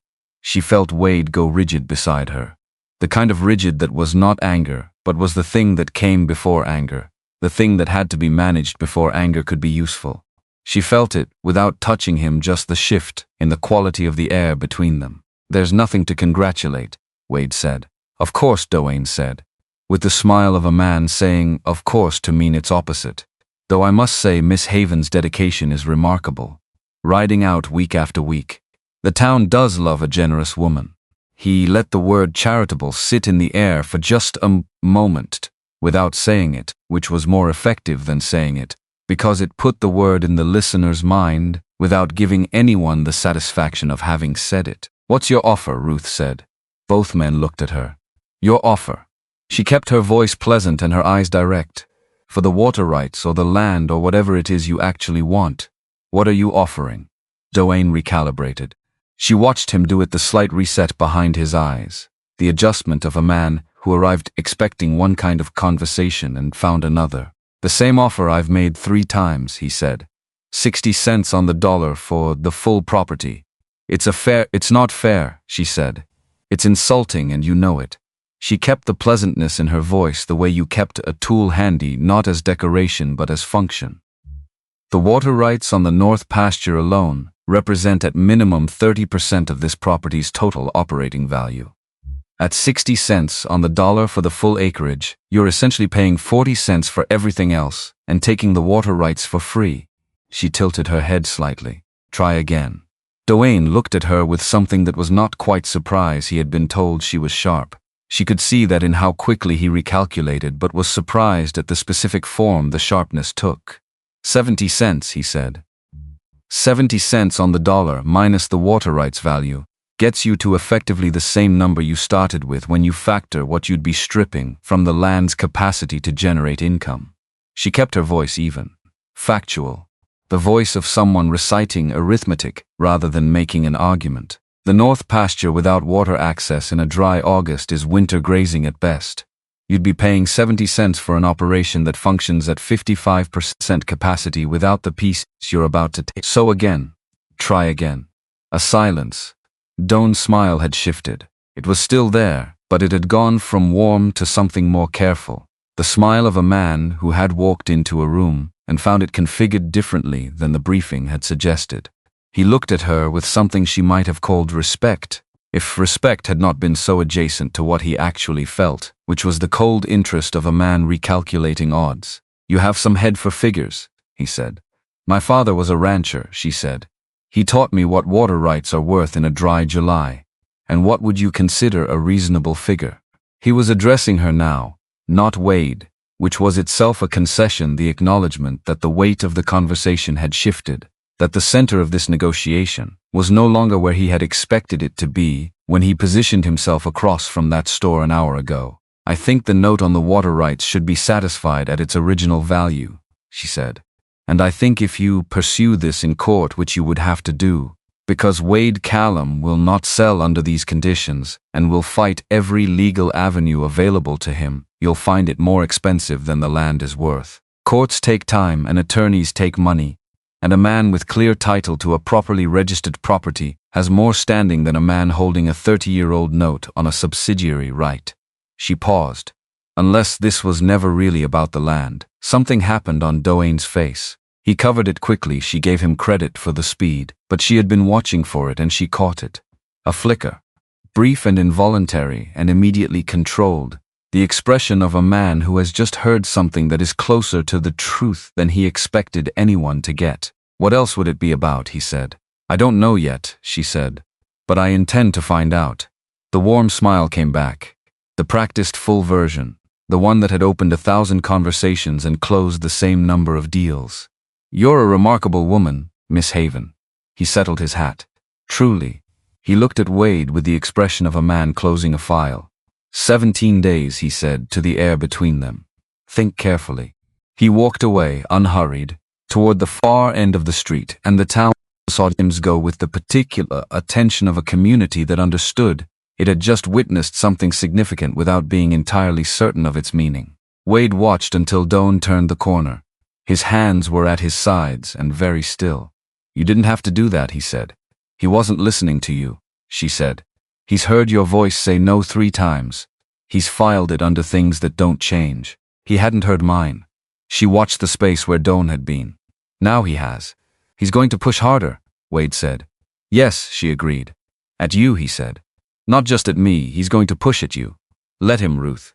His voice had changed. The flatness still there.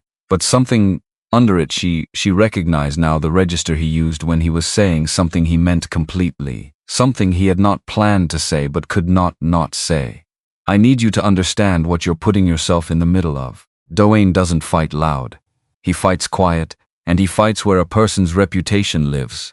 And for a woman alone in a town like this, the places he can reach. I understand, she said. She turned to face him.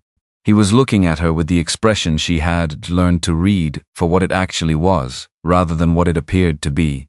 Not coldness, not distance, but the urgent care of a man who had lost people and was trying very hard not to lose another one without being certain he had any right to the trying. I'm not a child doing something brave without knowing what brave costs. I know what it costs. She held his gaze. Do you trust me?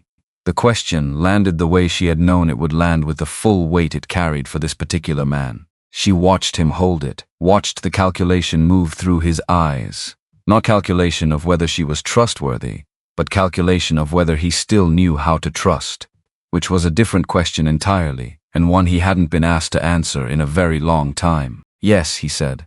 Quiet. Simple. Without the hesitation she had expected, and the absence of which surprised her more than any hesitation would have. Then let me help you. She kept her voice steady. Properly, not soup and biscuits and Thursday mornings. Actually help you. She paused. And let me go to Casper. He held her gaze for a long time. Long enough that the wind changed direction twice. Long enough that 2 people she recognized from the dry goods store passed on the far sidewalk and pointedly did not look at them, which was the loudest kind of looking.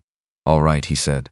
They spent the next 2 hours in Silas Pruitt's back room, With every land record Silas had accumulated in 20 years of being the kind of man people brought their paper to when they needed someone who kept things and didn't lose them. Silas pulled the original Callum property records, the water rights registration from 1859, the assessments from Edmund Callum's years running the spread, the tax filings, the grazing leases, the boundary surveys.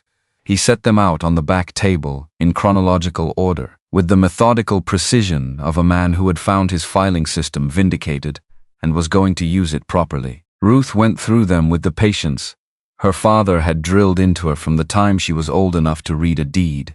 You started at the beginning. You read everything in order. You did not skip and you did not assume. Because the thing that mattered was almost always in the gap between two things you thought you already understood. She was 40 minutes in, working through a stack of recording receipts from the early 70s when she found it.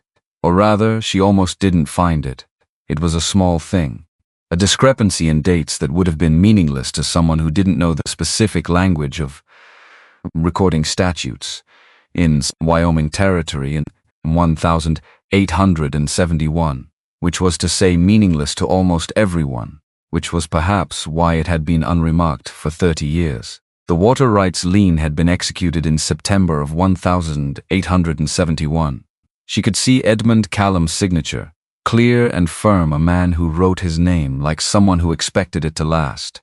But the county recording of the document showed October 1st, 22 days between execution and recording. She checked the date again and again. Then she set the document down and picked up a second one from the same period, a boundary survey that had been recorded in the same month, and cross-checked the filing convention. She sat very still for a moment. "Silas," she said, keeping her voice level by conscious effort. "What were the recording requirements for a water rights lien executed in Wyoming Territory in September of 1871? Silas came from the file he'd been reviewing across the table. He read over her shoulder. She heard him breathe in, the sound of a man who had just understood something. 15 days, he said, slowly, with the care of someone measuring what they were saying against what they were sure of. It was 15 days at the time. They extended it to 30 and 74, but in 71, he stopped, looked at the dates again. This was recorded 22 days after execution. The room went very still. That's potentially. Silas started. Invalid, Ruth said. If there's no written waiver from both parties authorizing the delayed recording. She looked up at him. A lien recorded more than 15 days after execution, without a written waiver under the statute that governed Wyoming Territory land filings in 1871, never legally attached. Silas straightened. He looked at Wade, who had come to the table when he heard the change in Ruth's voice, and was now standing beside her reading the document himself. Reading it the way his father had presumably read documents carefully, completely, not trusting to summary. "There may be a waiver," Silas said carefully. "A written agreement between your father and the lender. We'd need to see the original execution documents." "Where would those be?" Ruth said. "County courthouse in Casper. The original filing with all associated documents." He paused. "But Ruth, even if there's no waiver, then the lien never attached," she said. "And Doan doesn't hold anything. He bought a worthless piece of paper and built 17 days of legal pressure on top of it." Silas was quiet for a moment. He looked at Wade. Wade was still reading the document, running his thumb along the margin where the dates were printed, the gesture of a man verifying with touch what his eyes had already told him. "Can you get to Casper?" Silas said. "Friday stage," Ruth said. "I've already said I'm going. Now I know what I'm looking for." She looked at Wade. He raised his eyes from the document and looked back at her. In that moment, in the back room of Silas Pruitt's hardware store, with the smell of sawdust and old paper around them, and the cold pressing at the boards, and 17 days on a clock that might have just stopped, she saw something cross his face that she had not seen in all the mornings on the porch, or in the barn, or in the cold yard at the gate. Not relief. Something more fragile than relief and more precise. The specific expression of a man for whom a door had opened in a wall he had stopped expecting to have doors. "If the waiver doesn't exist," he said, "then we take the certified recording dates to a land attorney and Doan's entire case dissolves, she said. The fence, the pressure, the lawyer, all of it. None of it means anything if the instrument at the center of it never legally attached. And if the waiver does exist, then it exists and we figure out what's next. She kept her voice even. But your father was a careful man. You said he told you everything about the property. She paused. Would he have signed an agreement for delayed recording without telling you? Wade was quiet for a moment. The kind of quiet that was not uncertainty, but the opposite, the quiet of someone checking a thing they already knew against the possibility that they might be wrong, and finding they were not wrong. He would not have, he said. Not on the water rights. He knew what those rights meant. He told me when I was 17 years old what those rights meant. His jaw set. He was ashamed of the debt. I understand now why he didn't tell me, but he would never have signed a waiver on the water access without telling me. Those were Daniel's too. He stopped on his brother's name for a beat, just a beat, barely perceptible, the half-second pause of a man touching something that still carried heat. He knew what they meant to both of us. Ruth nodded once. She stood, began reordering the documents to leave them as she'd found them, because Silas had kept these records for 20 years and they deserved to be kept right. Then I'll find it, she said, or I'll find the absence of it, which is the same thing. She would have left it there. She would have walked out with Silas's thanks and ridden home, and spent the 2 days before the Friday stage reviewing everything she knew about Wyoming Territory land statutes. That was the plan. That was what she had decided. But as she and Wade walked out of the back room and through the hardware store, she stopped at the front window and looked down the main street of Harlan's Crossing, and saw something she had not planned for. Doan again, standing outside the general merchandise, in almost the same position he'd been in when he'd stepped out to intercept them that morning. Except this time, he was not alone. He was speaking with Raymond Holt, and they were close together with the posture of men saying things they did not want overhead. And Holt had something in his hand that he was showing to Doan. A document. She couldn't read it from this distance, but she could see Doan's expression as he read it. And the expression was not the warm, smooth performance she had faced on the street. The expression at this distance and in this unguarded moment was something else. Something colder and more calculating, and less certain than he had looked all morning. She watched for only a moment, long enough to file it. Then she turned away from the window before either of them could look up and see her watching. There's something going on between Doan and his lawyer, she said to Wade. Quiet. Something he didn't expect. Wade came to the window. He looked for a moment, said nothing. He looked uncertain, Ruth said. That's not a thing I expected to see on that man's face today. Wade was quiet for a long moment. He sent someone to cut my fence last night, he said. And this morning he sent a lawyer to deliver a legal notice. He could have mailed from Casper. He wanted to be here. He wanted to see me read it. He turned from the window. Men only put themselves in the room when they want to see the impact, when they need to see if it landed the way they planned. He looked at her. He needed to see if I had what he thought I had. And now he knows you have something he didn't account for, she said. They stood in Silas's hardware store with the smell of linseed oil around them and the cold pressing at the front door, and Harlan's Crossing moving past the window in its ordinary Tuesday way, people going about the business of a January morning, unaware that in the back room of this building, something important had just shifted, and Ruth thought about the 22 days between September 14th and October 1st, and about a man who had built 4 weeks of careful pressure on a foundation that might be standing on nothing. She thought about her father, about the way he'd read documents. Never skip, never assume. Start at the beginning and read everything in order, because the thing that mattered was almost always where you were moving too fast to see it. He had been right about that. He had been right about most things. She had 2 days before the Friday stage. She spent them at Agnes's kitchen table with every reference document she could locate on Wyoming Territory land filing statutes from 1865 through 1874, working through the legal language the way she worked through a difficult fence line, methodically, checking each section before moving to the next, making sure she understood not just what the law said, but what it required and what it meant if the requirement was violated. Agnes brought coffee and asked no questions. and occasionally set a plate of food beside the papers with the quiet practical understanding of a woman who recognized focused work when she saw it. On Thursday evening, Wade came to Agnes's house. This was new. He had never come to town to see her. She had always been the one who rode out. She opened the door, and he was standing on the porch in his coat and his Stetson with his hat still on his head for once, which meant he had come with something decided rather than something he was still working out. He looked past her into the house in a way that told her Agnes was who he'd actually come to see. Agnes appeared in the doorway of the sitting room. She looked at him. He looked at her. Something passed between them, the assessment of two people evaluating each other for the time in close quarters.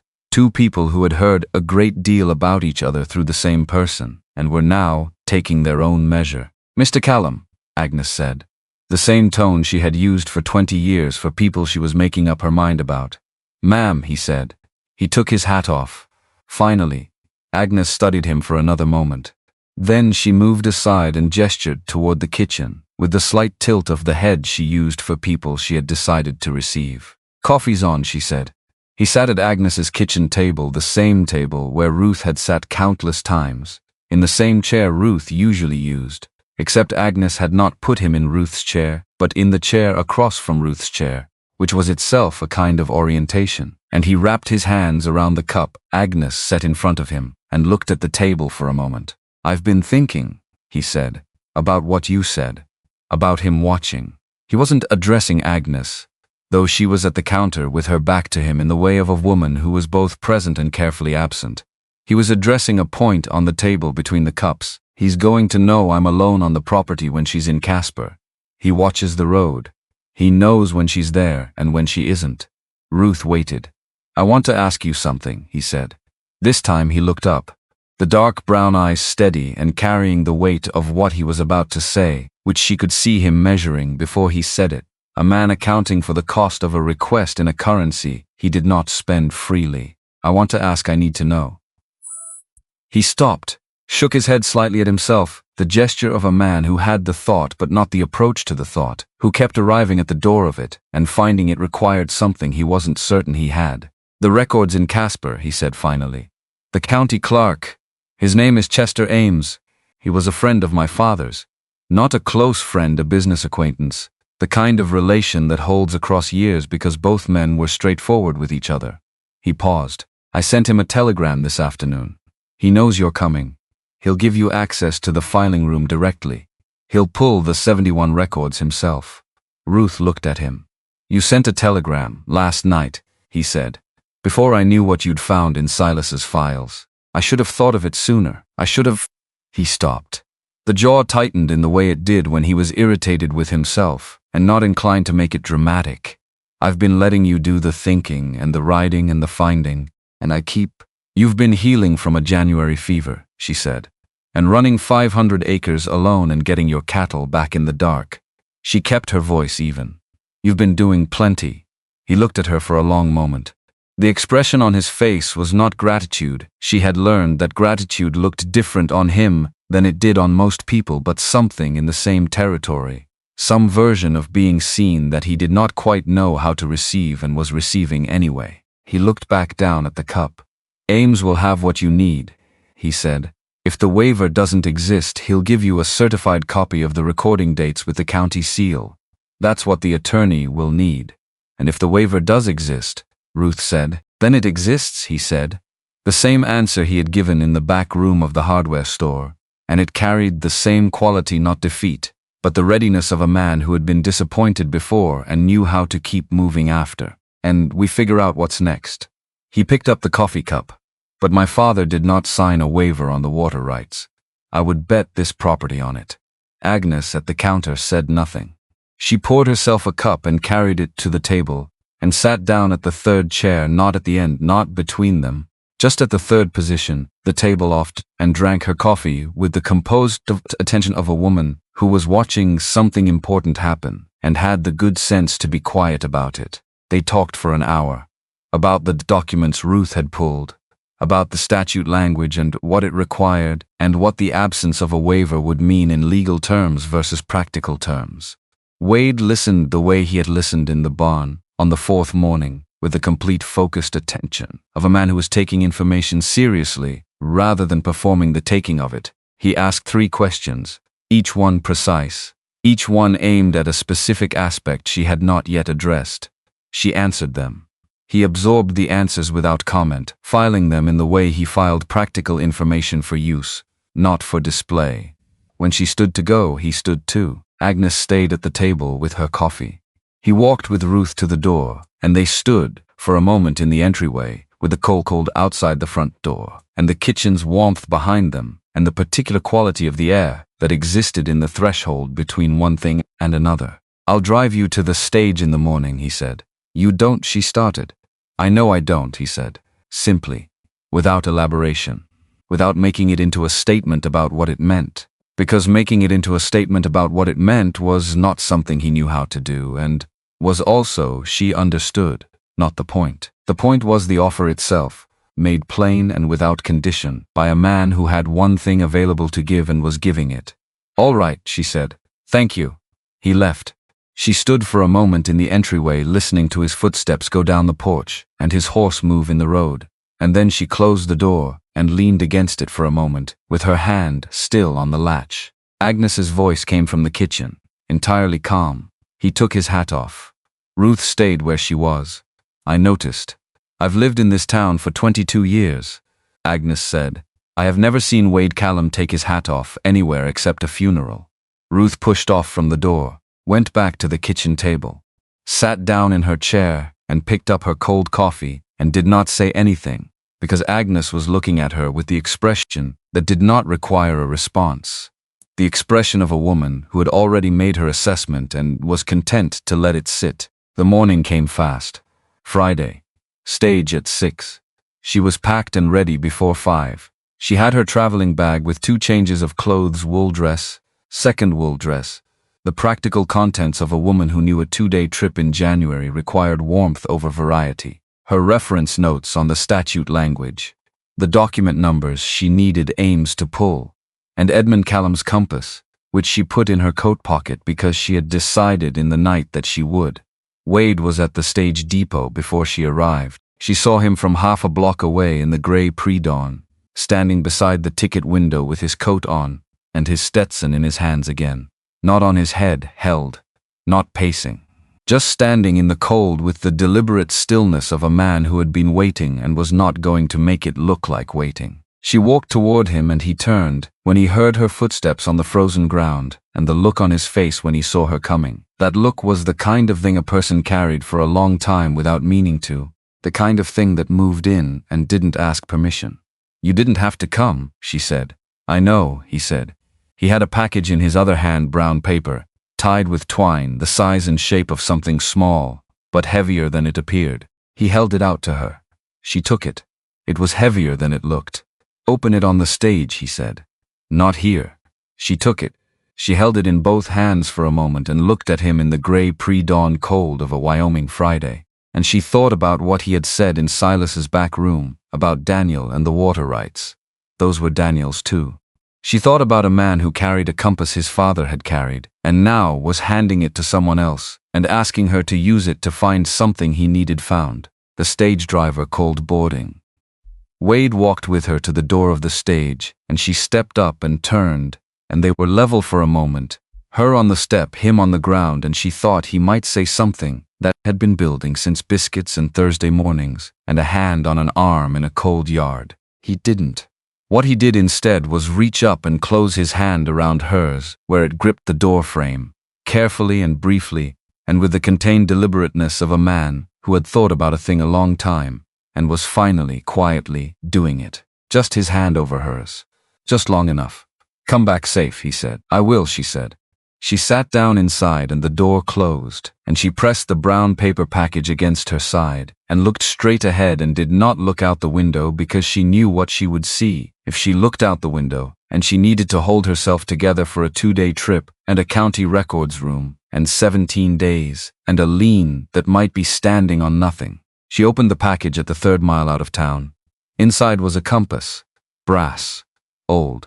The edges worn smooth in the way of something carried close to a body for years, the weight of it shaped to someone's hand. She turned it over. On the back, engraved in letters that someone had taken time with, had wanted to get right, EC 1851, Edmund Callum, 1851. His father's compass. The compass Edmund Callum had carried when he'd come west to build the ranch that Wade had spent 11 years holding together alone. Ruth held it in both hands for a long time.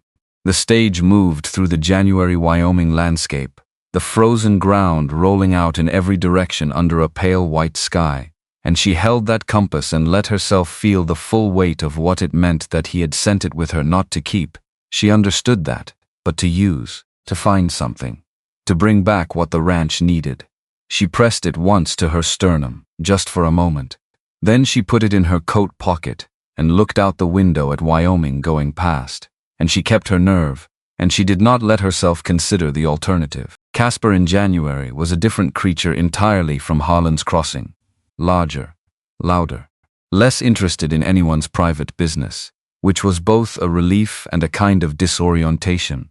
The way stepping out of a strong current felt strange, even when the current had been carrying you somewhere you didn't want to go. The stage arrived Saturday evening, and Ruth found lodging at the boarding house. Chester Ames had named in his return telegram a clean, spare room with a good fire and a landlady who brought supper without being asked, and asked no questions, about why a woman was traveling alone in January, which Ruth appreciated more than she could have explained. She ate supper alone at the small table by the window and watched Casper do what Casper did, move, and commerce and the ordinary urgency of a county seat that had business to conduct regardless of the weather, and she let herself be still for the first time in days, not idle. Still. The way a compass went still when you stopped moving it and let it find its true direction. She pulled Edmund Callum's compass from her coat pocket and set it on the table beside her plate. She had been carrying it for 2 days in the inside pocket of her coat, close to her ribs, where it stayed warm. She had checked it twice on the stage without being entirely sure, why once crossing the flat country east of town, once when the road curved north through a narrow draw and the landscape went unfamiliar and the gray sky pressed down, and she had wanted to confirm she knew which direction was which. Both times it had told her exactly what she needed to know. True north, steady, unequivocal, which was what she was here to find. Not a direction, a document, or the absence of one, which was the same thing. A waiver that either existed or didn't. A 22-day gap between execution and recording that either had legal authorization or didn't. And everything, the fence and the cattle and the 17 days and the careful pressure Doan had spent 4 weeks building hinged on which. She did not let herself think about the alternative. She had made this decision once, on the stage coming west, and she held it now the same way she held the compass, by not gripping it too hard. She went to bed early and slept without dreaming, which was itself a kind of grace. Monday morning she was at the county land office when the clerk unlocked the front door from the inside. The building was a substantial affair for a Wyoming county seat, 2 stories of dressed stone, the kind of construction that announced permanence and institutional confidence, the kind of building that said records kept here would be kept right. Ruth had her notes in her coat pocket and Edmund Callum's compass in her other pocket, and the particular focused calm of a person who had done the preparation and was now simply doing the work. Chester Ames was already at his desk when she came through the door. 60 years old, give or take, with wire-rimmed spectacles that had been repaired at the left hinge with a small piece of wire twisted tight, and the posture of someone who had spent 4 decades being very careful with other people's documents, and had developed a corresponding reverence for what documents could mean to the people whose names were in them. He looked at her over the spectacles when she came in, and his expression was the expression of a man who had been told who to expect and found the description adequate but not complete. "Miss Haven," he said. He got up from behind his desk with the deliberateness of a man for whom rising to greet someone was a considered act rather than a reflex. Edmund Callum was a good man, a fair man.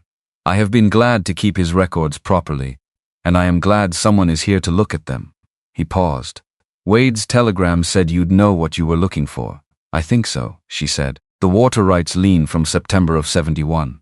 The original execution documents and the recording entry." He nodded once. "Come with me. The records room was at the back of the building, accessible through a door that required a key he kept on a chain at his belt. Shelves floor to ceiling, properly labeled, organized by year and property type, with the meticulous order of a man who understood that a misfiled document was a document that might as well not exist. The boxes for 1,871 were in the middle range of shelves, not recently consulted, Ames confirmed, which meant the dust on the lids had not been disturbed by anyone looking for exactly what Ruth was looking for, which in itself was information. Doane had not come here to check the records before he triggered the clock. Either he already knew what was in them, or he had counted on nobody else looking until it was too late. She opened the box herself. Ames stood beside her and did not interfere, understanding without being told that the most useful thing he could do was be present and let her work. She went through the contents with the methodical patience she had brought to everything that mattered, starting from the front, reading each document in order, not skipping and not assuming. Her father's voice in the back of her mind, steady and unhurried. The thing you're looking for is always where you were moving too fast to see it. The execution documents were there. September 14th, 1871. Edmund Callum's signature. The same signature she'd seen on the boundary survey, and the grazing lease in Silas's files, clear and deliberate. The hand of a man who understood that what he signed he was bound by. The lender's signature beside it. The terms of the note, spelled out in the formal language of the period. The specific language of a water rights encumbrance as distinguished from a general property lien. She read them once. Read them again. Read every clause and every addendum and every line of text at the margin. There was no waiver clause. No written agreement authorizing delayed recording. No addendum. No amendment. Nothing, not a line, not a notation in any margin. Not a separate document in the box that could be read as authorization for the 22-day gap. She read the documents a third time. Nothing. She set them down and looked at Chester Ames. He was already nodding, slowly, with the expression of a man who had been expecting this outcome since Wade's telegram arrived and was not surprised to see it confirmed. 22 days, he said. And in 71 the statute required 15. Can you certify that? She said, with a county seal. The execution date, the recording date, and a statement that no waiver document exists in the county records for this instrument. Give me 20 minutes, he said. She sat in the records room alone and held Edmund Callum's compass in her hand and let herself feel just for the duration of those 20 minutes, just for exactly that long, the full force of having been right. Not triumph, not vindication in the dramatic sense. Something quieter and more precise than either of those. The satisfaction of a calculation that had come out correctly. The particular relief of a door that opens when you turn the handle. She had told Wade she thought there was no waiver. She had believed it. But belief and proof were different countries, and she had not let herself settle into certainty until she held the documents.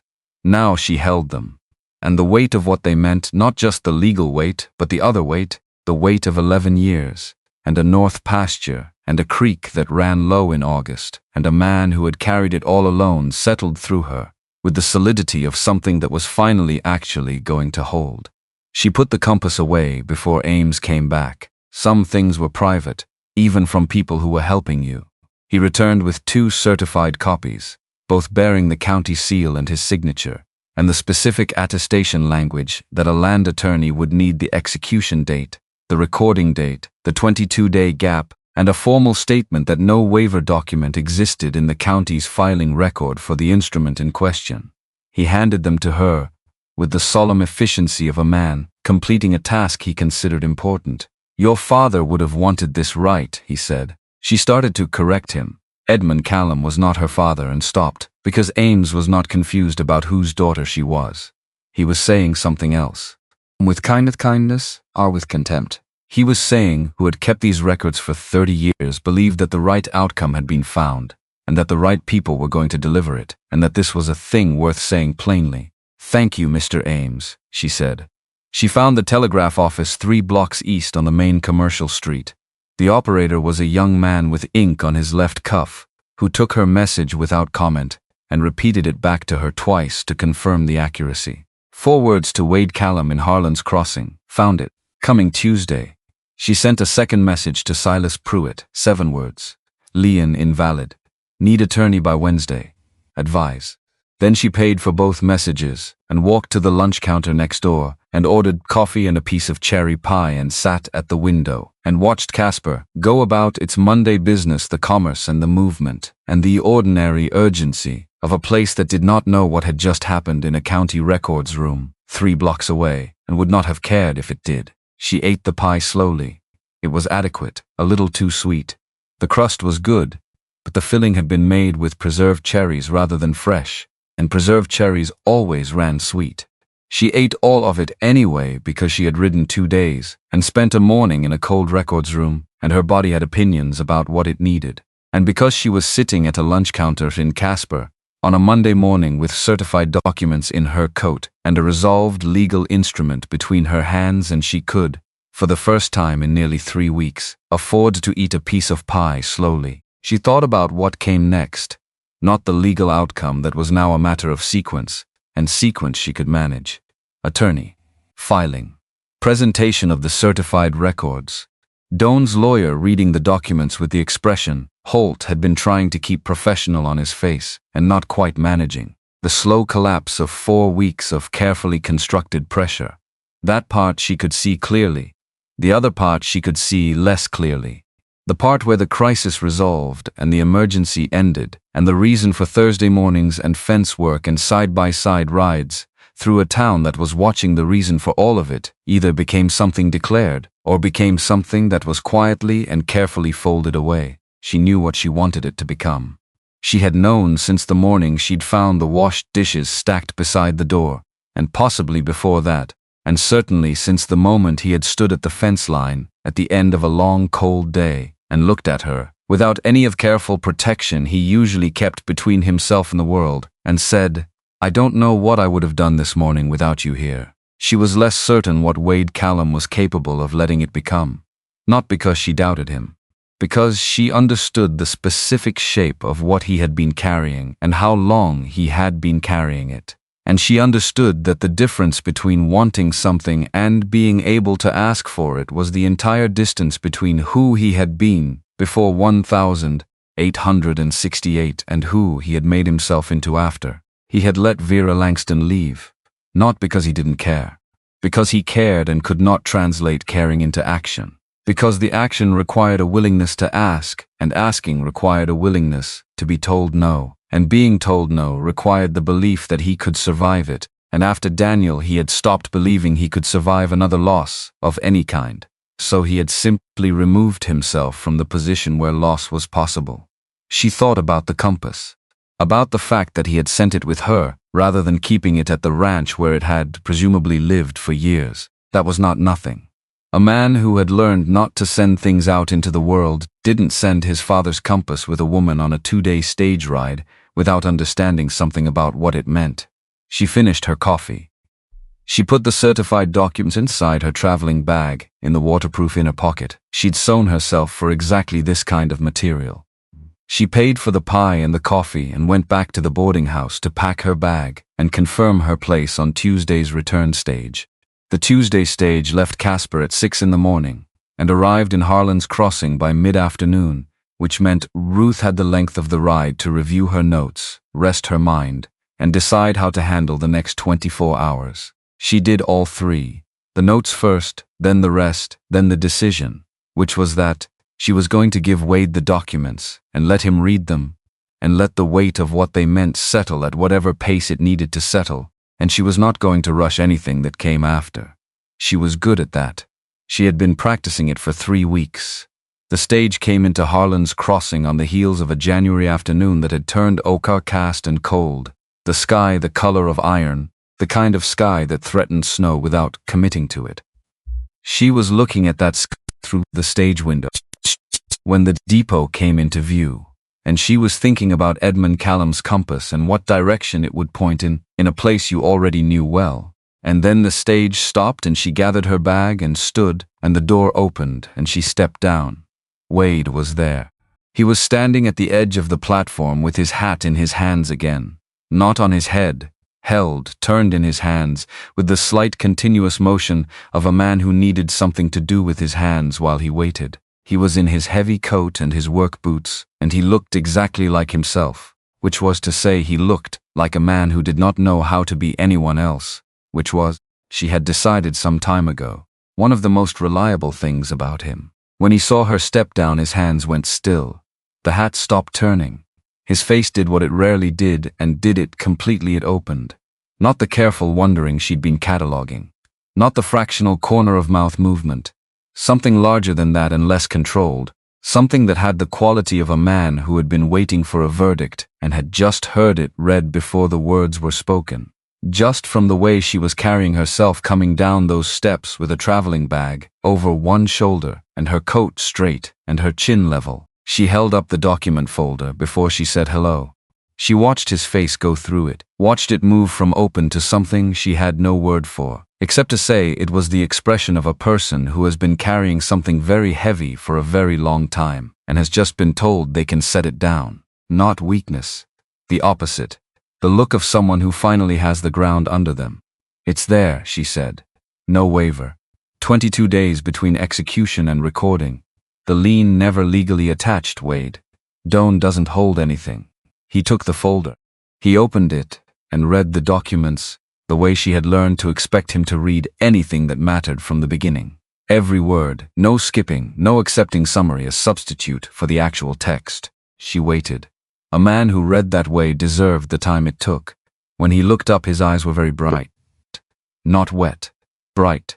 The brightness of a man holding something solid. Ames certified it, she said. County seal. The statute language from 71 is in the attestation. Silas has already contacted an attorney in Casper, who handles land disputes. I telegraphed from Casper on Monday. Silas says he's reviewed a copy of the recording dates and called it solid. How solid, Wade said. The kind of solid where Doan's attorney is going to read these documents and advise his client to walk away. She kept her voice even and factual, the voice of someone reporting findings rather than celebrating them, because celebrating was premature and also not how either of them operated, because the alternative is taking it to court to defend a lien that was invalid from the day it was recorded, in front of a judge with certified county documents on the opposing side. Wade closed the folder. He held it in both hands for a moment. Both hands the way you held something you were making sure was real. He started to speak, stopped himself, then said her name the way he said it from the beginning, like a decision. Ruth. Don't thank me, she said. I wasn't going to thank you, he said, and the corner of his mouth moved the small movement she had filed away from the biscuit morning and had been adding to ever since I was going to ask how the pie was in Casper. She stared at him. Hank Pruitt told my father, he said. Who mentioned it to Silas? Who apparently told Agnes? Who? He stopped. He said you always stop for pie when you travel. Ruth Haven looked at Wade Callum, standing at the Harlan's Crossing Stage Depot in January with his hat in one hand and her document folder in the other, and the question of cherry pie on his face with complete sincerity, and she laughed. A real one. Unplanned. The kind that came out before you could curate it, that had no performance in it. That was simply the body's honest response to the thing in front of it. She watched him receive it. Watched something in his face warm to it, the way a cold room warmed to an unexpected fire, not just the corner of his mouth, but something behind his eyes. Something that had been careful and controlled and was, just for this moment, not. The pie was adequate, she said. Cherry. A little too sweet. I'll make a note, he said. They stood in the January afternoon outside the stage depot, and the town was beginning to light its lamps around them, and she thought, here. This is the moment. This is where it either becomes something or it doesn't. Wade, she said, when this is finished, when the attorney has filed and Doan has been told, and the water rights are properly recorded in your name. She stopped, found the words that were the right ones, not the easy ones. What happens to Thursday mornings? He went very still. What do you want to happen to them? He said. I asked you first, she said. The silence that followed was the particular kind she had learned to read accurately, not evasion, not reluctance, but the silence of a man who was actually thinking rather than performing thought, who was measuring what he was about to say against what he meant rather than against what was safe to say. The lamps were coming on in the windows of the town around them, and the iron sky was pressing lower, and the cold had settled in for the night, and none of that mattered because she was watching his face. "I want them to keep happening," he said. Quiet. Final. The register he used for things he meant completely. The voice she had come to understand was his most honest one. He stopped. Started again. "I'm not good at this. I've been alone a long time and I don't have the language for it anymore, if I ever did." He looked down at the folder in his hands, then back at her. "But I know that when the stage came in tonight and I saw you step down." He shook his head at himself. "I don't have the words." "You don't need them," she said. And she meant it differently than the first time she'd said it to him, in the barn on that 6th morning. The first time she'd said it to give him room to breathe. This time she said it because it was simply true, because the man who had driven himself to the stage depot in January with his hat in his hands was already saying everything that needed to be said, and she understood it, and words were not the currency that mattered between them. "I have your father's compass," she said. She reached into her coat pocket and held it out to him, the old brass compass lying in her palm in the lamplight, worn at the edges, true at the needle. "You should have it back." He looked at it, looked at her hand holding it. He did not take it. "It found its way back," he said. The words were quiet and careful and carrying more than their plain meaning. "Keep it. For the next time you need to find something." Ruth closed her fingers around the compass. She thought she might need to sit down. She did not sit down. She stood in the January evening outside the stage depot and held Edmund Callum's compass in her closed fist and looked at the man across from her, who had just given her the most important thing he owned and called it practical. "Thursday," she said. "Thursday," he agreed. The meeting with Doane happened on Wednesday. Silas's back room, which had by this point accumulated enough history to have earned a different name, not a hardware store storage room, but the place where the shape of things had been decided. The attorney from Casper was Franklin Sears, a lean, quiet man of 52, who had the economical manner of someone who had litigated enough land disputes to find most varieties of human dishonesty tedious. He arrived on Tuesday evening stage and ate supper alone at the boarding house, and was at Silas's store at 8 Wednesday morning, which told Ruth he was serious about his time, if nothing else. He read the certified documents twice before Doane arrived, made 2 notes in the margin of his own copy, asked Ruth one question about the exact language of the 1871 statute, as she had found it in Ames's records, and accepted her answer, without requiring elaboration. She had the sense of a man building something precise rather than something large, which suited her exactly. Doane came at 10. He was impeccably turned out, as always, the dark wool 3-piece suit, the polished boots, the hat he carried into the room with him, as a prop rather than wearing it, which was his way of making an entrance that looked like a courtesy. He came in the way he came everywhere, as though the furniture had been arranged for him specifically. He looked at the assembled group, Ruth and Wade, on one side of the table, Sears across from them, Silas at the end, and he looked at Sears with the expression of a man who had been told to expect a local dispute and found something rather more structured waiting for him, and something in his eyes adjusted. Not panic. Doane did not panic. A recalibration. The slight internal reset of a man who was still confident but had just been given new information about the terrain. He brought Raymond Holt.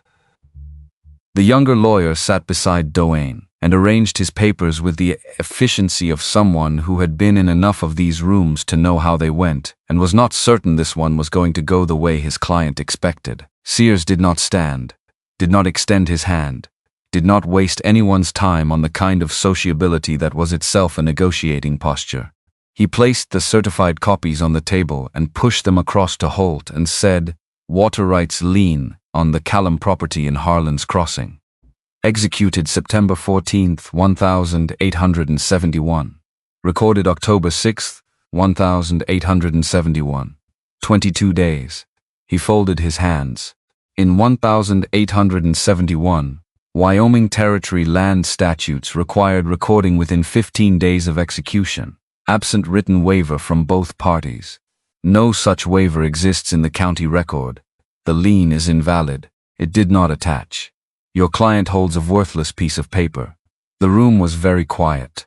Holt pulled the documents to him and read. his face held professional. But his hands moved through the pages faster than composed, turning to the certification attestation, and then back to the execution date and then to the statute reference. And the speed of that movement was the tell that his face was trying to suppress. He was checking the work, hoping to find an error. Finding none, Doan looked at Wade. Not at Sears, who had just demolished his legal position in under a minute. Not at the documents, which were doing it in print. He looked at Wade Callum across a hardware store table in the back room of a building in a small Wyoming town, and he looked at him with the particular attention of a man trying to understand where the calculation had gone wrong. "You've been busy," he said. Still warm, still smooth, still impressively controlled for a man whose 4-week campaign had just been handed back to him in certified pieces. "I've had help," Wade said. Another look at Ruth. This one different from the look on the street, less calculating. More like the look of a man genuinely reassessing a variable he had underweighted. She held it without expression, because his assessment of her was not something she owed him a reaction to. Holt looked up from the documents. "The recording date discrepancy is real," he said carefully. Holt to Doan, not to the room, speaking with the quiet deliberateness of a lawyer delivering bad news to a client in front of opposing counsel, and trying to do it without making the situation worse. "Without a documented waiver, the validity question is significant," Sears said helpfully. Holt looked at Sears. "Yes." Doan was quiet for a moment. The warmth had not left his expression. She gave him credit for that. It was a disciplined performance, but something had changed in the quality of his stillness. He had been relaxed. Now he was held. The difference between the two was visible if you were looking for it, and Ruth had been looking for it since the moment he walked in. "This doesn't end the conversation," he said. "It ends this particular conversation," Sears said. "The one where you hold legal leverage over this property. That leverage does not exist." He unfolded his hands. "What you do from here is your own business, Mr. Doan. I'd recommend a private consultation with Mr. Holt before you decide what that is." Another silence. Doan looked at Wade one more time, at the folder on the table, at the room, and then, with the flat professionalism of a man who had been in enough of these situations to know when the point of continued presence had passed, he picked up his hat. 490 acres, he said, almost to himself, not bitter, not enraged. The tone of a man doing a final accounting, closing a ledger on something that had consumed significant time and resources and was not going to pay out. The pleasantness had finally dropped, cleanly and completely, and what was underneath it was something more honest than anything he'd shown. In 3 weeks of maneuvering the straightforward, unsentimental disappointment of a man for whom this was ultimately a business, and the business had not worked out. "Your father had no idea what he was sitting on," he said. "My father knew exactly what he was sitting on," Wade said. Quiet, the way he said things he was most certain of. "That's why he never sold it." Doan settled his hat. "We'll be in touch with formal withdrawal documentation," he said to the room. He walked out. Holt gathered documents with the focused efficiency of a man who had a number of questions to ask his client before they reached the end of the street, and followed. The door closed. The room, it's quiet, for a moment. Then Silas let out a long breath, the breath of a man who had been holding it for the better part of 2 weeks, a breath that contained multitudes. "Lord Almighty," he said. Sears permitted himself a small, satisfied expression. "Straightforward once you have the right documents." He looked at Ruth. The instinct about the recording date was the key. "I've seen good attorneys miss that kind of discrepancy in a document that old." "I had good preparation," she said, which was true, and was also not the full answer. But the full answer was not Sears's business. Sears began gathering his copies. "I'll file the formal documentation with the county by end of week. The water rights will be cleanly recorded in Mr. Callum's name. No encumbrances. I'd also suggest having all Callum property documents reviewed by a land attorney going forward, to ensure nothing else was structured creatively during your father's later years." "Agreed," Wade said. Sears left. Silas manufactured an urgent reason to count something in the front of the store, and excused himself with the transparent but gracious efficiency of a man giving 2 people a room, which was the most useful thing he had done all morning. Ruth and Wade were alone in Silas Pruitt's back room. In the quiet that came after the thing was over, the specific quality of silence that existed in the space where tension had been, and was no longer. Wade sat down in the chair across from her. He sat the way he sometimes sat when he had stopped bracing, not heavily, not with the relief of a man collapsing, but completely, the way a man sat when he had finally decided to trust the ground to hold him. "It's done," he said. "It's done," she agreed. He looked at the table for a moment, then at her. "I need to tell you something," he said. She waited. "Vera Langston," he said. "You know about her, your aunt told you." He was looking at his hands on the table, both of them flat, the gesture of a man grounding himself. "I didn't ask her to stay. Not because I didn't want her to." The quality of his speech when he was navigating something true was the kind she had learned to listen for carefully, the careful, effortful precision of a man who did not have fluency in this particular language and was going to say it right anyway. "I watched her for 6 months, and I wanted to ask, and I told myself every week that I would, and I kept not doing it. And the reason..." He stopped, looked up. "The reason was Daniel. I thought about what happened to Daniel because of a decision I made. And I thought that if I asked Vera to stay and she stayed and something happened to her because of me." He shook his head. "I let her leave because it felt like the safest thing. For her." The room was very still. "Wade," she said. She kept her voice quiet and level. "Daniel's death was not your fault." He started to speak. "You sent him up the ridge in a storm," she said, before he could frame the argument he had been making to himself for 11 years. Doing work that had to be done. That he would have gone up to do regardless, because it was his ranch too, and he knew what needed doing. You made a decision in an impossible situation, and it had an outcome you could not have controlled or predicted, and you have been carrying the weight of that outcome, as though the decision and the outcome were the same thing." She leaned forward slightly. "They are not the same thing, and nothing I say in this room right now is going to dissolve 11 years of a different belief, I know that. But I need you to hear me say it once. Plainly, it was not your fault." He looked at her. The expression on his face was not the face of a man who had been absolved, because absolution from outside was not how it worked with him, and she understood that. But it was the face of a man who had just heard something stated plainly that had previously only existed as the possibility of a statement, and the difference between the possibility and the actual thing was something he was going to need time to sort out. "Vera Langston left," Ruth said, "because you let grief make your decisions for you. Not because you didn't care. Not because you couldn't change." She held his gaze steadily.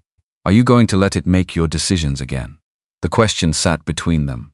Not a challenge, a genuine question, offered in the same spirit as all her questions for information, because she needed to know the answer, because what came next depended on it. He was quiet for a long time. She let him be. She had gotten very good at letting Wade Callum be quiet for as long as he needed. "No," he said finally. "Good," she said. "But I need you to know." He said it the way he'd begun other things, with the careful weight of a person loading something fragile. His voice had gone to the low register. The one she had come to understand meant he was saying something he had built up to, something that had taken a long time to become speakable. "I'm not going to be a man who says things easily. I'm going to forget sometimes. I'm going to close the gate when I should leave it open." He looked at his hands. "I'm going to need someone patient." He looked up. Very patient. Ruth Haven considered the man across the back table of Silas Pruitt's hardware store. She considered the 6 mornings and the biscuits and the fence and the cattle in the dark and the 2-day stage ride and the records room and the cherry pie and the compass. She considered 11 years of a gate being closed and the 6 weeks it had been opening, incrementally in the way that things that had been shut a long time opened, not all at once, not with a declaration, but with a series of small deliberate choices that accumulated into something real. "I have been patient," she said, "with stubborn cattle, a lame horse, a 2-day stage ride in January, 17 days of land law, and Fletcher Doan." The corner of her mouth moved in the way she had learned from him, just slightly, just enough. "I think I can manage." Something happened on his face. Not the small corner of mouth movement she had catalogued. Something larger. Something that had the quality she imagined a man's face had when he had been walking a very long time and recognized, with full and sudden force, that he had arrived somewhere. Not relief, not gratitude. Arrived. "Come to supper Thursday," he said. "Not coffee on the porch." Not a Tuesday chat at Agnes's kitchen table. Supper. The word had a different weight than the others, and he had chosen it knowing that she could see that he had chosen it knowing. She looked at him. "You're going to cook supper." "I can cook," he said, with the same flat certainty with which he had once told her a man could make biscuits. "All right," she said. "All right," he said. They walked out of the hardware store together into the Wednesday afternoon, and Harlan's Crossing registered them the way it always did, that particular quality of not watching that meant everyone was watching, but it felt different from the beginning. Less like being observed and judged. More like being observed and noted, the way a community noted something that had been uncertain becoming finally legible, finally, the thing it had been becoming all along. Silas, behind his counter as they passed through the front of the store, said nothing. But he charged Ruth 3 cents less than the usual price on the box of staples she'd been meaning to pick up for a week, and when she pointed this out, he said his arithmetic had always been unreliable and turned back to his inventory, and she did not argue. Thursday supper was venison stew with cornbread, and it was the best meal Ruth had eaten in months, and she said so honestly. Wade received the compliment by looking at the table and immediately asking whether she thought the north fence posts would need resetting before spring thaw, which fooled neither of them. She told him the east section might need attention, and he said he'd had the same thought, and they talked about the ranch through supper, the way two people talked about a place they both understood to matter, and the ease of it, the ordinary domestic ease of two people at a table discussing next season's work, settled into her like warmth from the fire. Slow. Complete. Not dramatic at all. The best things rarely were. After supper he walked her to the gate. It had become its own ritual. The walking to the gate. Every Thursday, every visit since the fever had broken, he walked her out, and they stood at the gate post, and something passed between them that was the sum of everything said and unsaid across all the mornings that had brought them there. Tonight was no different in structure, different in everything else. He stopped at the gate post and said, "The Reyes brothers are coming Saturday, to start on the east section." He wasn't looking at her. Looking at the post, Mateo asked if you'd be coming out, did he? I told him I didn't know. A pause. I told him I'd ask you. She looked at him in the dark, at the profile of a man who did not ask for things, who had built 11 years of self-sufficiency into the structure of his daily life, who had let a woman he cared for leave rather than say the word stay, and who had just, in the simplest and most unadorned terms available to him, asked her. "I'll be here," she said. He nodded. He reached past her to unlatch the gate, and in reaching his hand came close to hers on the gate post, and he did not move it away, and she did not move hers. They stood like that for a moment, both hands on the cold wood of the Callum Ranch gate, in the January dark, not touching but close, the way two things could be close without touching, and the closeness itself be a form of contact. "I didn't understand," he said, quiet, looking at the post rather than at her, "for a long time. Why you kept coming back. After the corn. After the fever. After I was rude and difficult." And he stopped. Gathered. "I think I understand now." She waited. "You weren't doing it for me," he said. "You were doing it because it was the right thing. Because you're the kind of person who does the right thing, even when it isn't easy, and even when the person you're doing it for doesn't make it easy." He paused. The pause was carrying something that... He stopped. Started again. "That matters to me. It matters more than I know how to say." It was not a declaration. It was not eloquent. It was a man who had spent 11 years in the country where you didn't say the true things, saying one of the true things, and it landed in Ruth Haven's chest with the full weight of every word it had cost him, which was considerable. "Wait," she said. "Yeah," he said. "Saturday," she said. 7 o'clock. 7 o'clock, he said. She rode back toward town in the January dark, with her hands warm in her gloves, and Edmund Callum's compass in her coat pocket, and the particular quality of certainty that came not from having all the answers but from knowing that you were moving in the right direction, and that the ground under you was solid, and that when you arrived, under, wherever arriving turned out to mean, you were not going to be alone when you got there. She did not try to stop. Smiling, she had tried that before and found it ineffective. The formal withdrawal of the lien came Friday morning by courier from Doane's attorney. Franklin Sears filed the clean water rights documentation with the county the same afternoon. By Friday evening, The Callum Ranch water rights were recorded properly and cleanly in Wade Callum's name, without encumbrance, for the first time in 11 years. Silas Pruitt put the paperwork in his files and said nothing publicly, because he was Silas Pruitt. But when Ruth came into the hardware store for fence staples Friday morning before the news had officially traveled, he had looked at her over the counter with an expression she was going to carry for a long time. "Your father," he said, "would have been proud of you." She paid for her staples, she thanked him. She did not trust herself to say more than that, and Silas, being Silas, understood that too. The gate was open. Not unlocked, not ajar. Open, pulled back and held against the fence post, as though someone had walked out in the early morning cold, made a decision about it, and then gone back inside and left the decision, standing without ceremony or explanation. Just open. The way a thing was open when someone had finally stopped needing it to be closed. Ruth saw it from 50 yards out on the road. She slowed her mare without deciding to.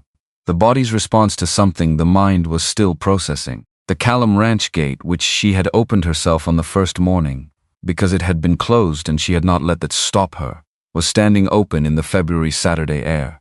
Wide, unambiguous, the kind of open that didn't hedge its position. She sat on her mare in the road and looked at it. She was not a woman given to overreading ordinary things. She had spent 6 weeks learning Wade Callum through what he did rather than what he said, which meant she had gotten precise about the weight of his actions and careful about not inflating them past their actual meaning. The washed dishes left beside the door. The second cup of coffee extended across a porch railing. The hat held rather than worn. She had filed each of these accurately, without making them larger than they were. But this, the gate standing open on a Saturday morning when she was riding out with fence wire across her saddle, and the specific intention of working the east section, the gate that had stayed shut through 11 years of winters and visitors and neighbors who meant well, and a woman named Vera, who had deserved better than silence, open, because someone had walked out in the cold before she arrived and made a deliberate choice to leave it that way. She didn't make it smaller than it was either. She rode through. Not slowly, not with ceremony, not pausing at the threshold to mark the occasion in any way that would have required acknowledging it out loud. She rode through the way you moved through a door that had finally been left open for you without stopping, because stopping would have made it into something performed rather than simply true. Wade came out of the barn when he heard her mare's hooves in the yard. Work clothes, the flannel and the worn vest and the heavy gloves he used for fence work, which meant he'd already been at it. He looked at her the way he'd been looking at her for weeks, directly, and without the layering that had once been his default, the look of a man who had stopped pretending he wasn't looking. "Gate was open," she said. "I know," he said. "I left it that way." She swung down from the saddle. She did not make anything of what he had just said, because making something of it would have been the wrong register, and she had gotten very good at choosing the right one. "The wire needs to go on the east section first," she said, beginning to unstrap the coil from her saddle. "The posts Mateo put in last week need tensioning before we string." "Already ordered more posts," he said. He came forward and took the wire coil from her in the natural, easy motion of two people who had been working sides by side long enough for the division of labor to become automatic. Mateo said the same thing about tensioning. She looked at him. He looked at her, and in the ordinary February morning air of the Callum Ranch yard, with fence wire between them and the sound of Mateo and Domingo already working somewhere around the barn, something passed between them that required no words and did not get any. Then Fletcher Doane came around the corner of the barn, on foot, which was wrong, alone, which was also wrong. His horse was nowhere visible, and Raymond Holt was not with him. He was in his dark wool coat with his hat in his hands, and the hat in his hands looked different on him than it did on Wade. On Wade it was feeling, on Doane it was a gesture he had prepared and was now executing, the deliberate posture of a man who wanted to be read as humble and was working at it consciously. Ruth went completely still. Wade moved, one step forward and slightly left, putting himself between her and Doane's approach. Not a conscious act, she was certain of that, the way she was certain that its automatic nature was precisely what made it mean what it meant. "I came without my attorney," Doane said.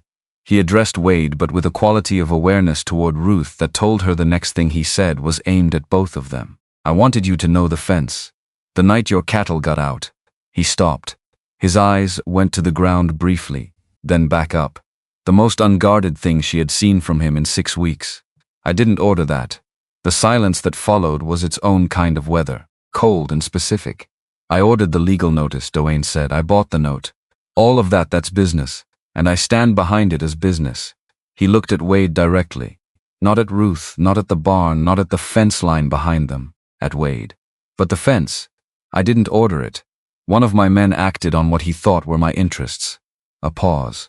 He was wrong about what my interests were. I've let him go.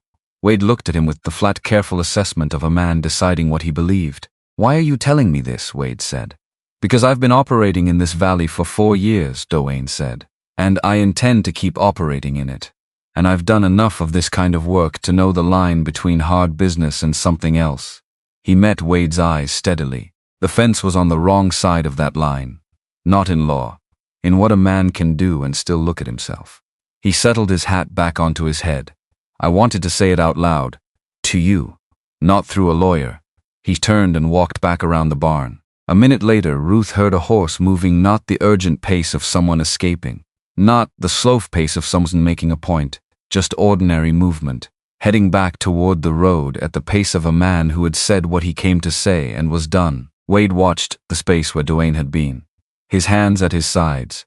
His jaw working through something he hadn't expected to have to process this morning. Do you believe him? Ruth said. About the fence.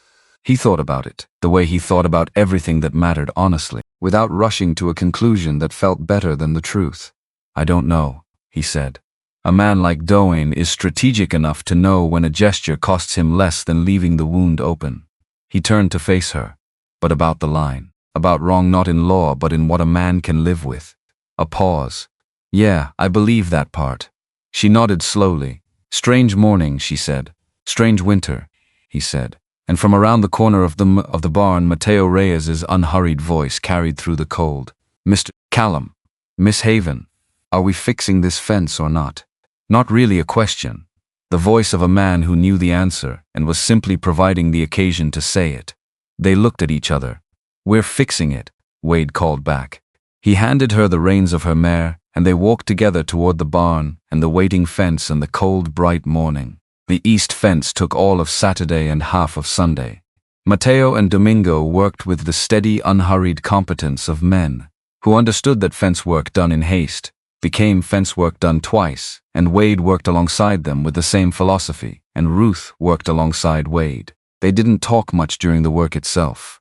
The task was its own conversation, the shorthand of people who had developed, over weeks of working together, a physical vocabulary that didn't require explanation.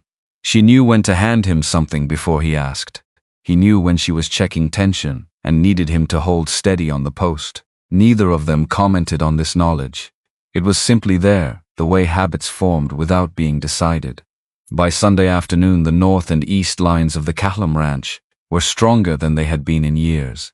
Mateo told her this with the authority of a man who had seen the original fence posts during a job he'd done for Edmund Callum 2 decades ago, and who carried fence work in his memory the way other men carried scripture. When the Reyes brothers packed their tools Sunday evening, Mateo paused at the open gate and looked back at the two of them standing in the yard, the house with its lights on, the fence line running straight in the last daylight. The horses settled for the night and said to no particular person, "Good fence lasts a long time. So does good company." He rode out. Domingo followed without speaking, which was Domingo's particular gift, and had been for the 15 years Wade had known him. Wade watched them go. He says things like that. I've noticed, Ruth said. Has since I've known him. I don't think I want to get used to it, she said. I think I want to keep hearing it every time. He looked at her sideways. The corner of his mouth said nothing. She catalogued it alongside everything else she had been keeping since January. They watered the horses before she rode back to town.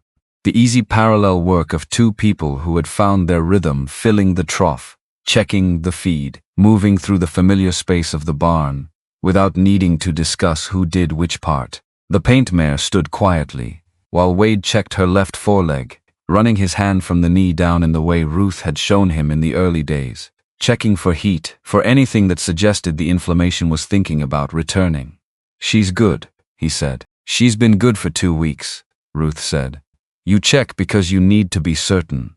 "There's nothing wrong with being certain," he said. "There isn't," she agreed. He walked her to her mare. At the gate, the open gate, the gate that had been standing open since Saturday morning, and had not been closed, he stopped, and she stopped, and the February evening had gone the particular deep blue that arrived in Wyoming before full dark, the first stars beginning above the ridge line to the north, the air sharp and carrying the smell of cold ground and open country. "Ruth," he said. She turned.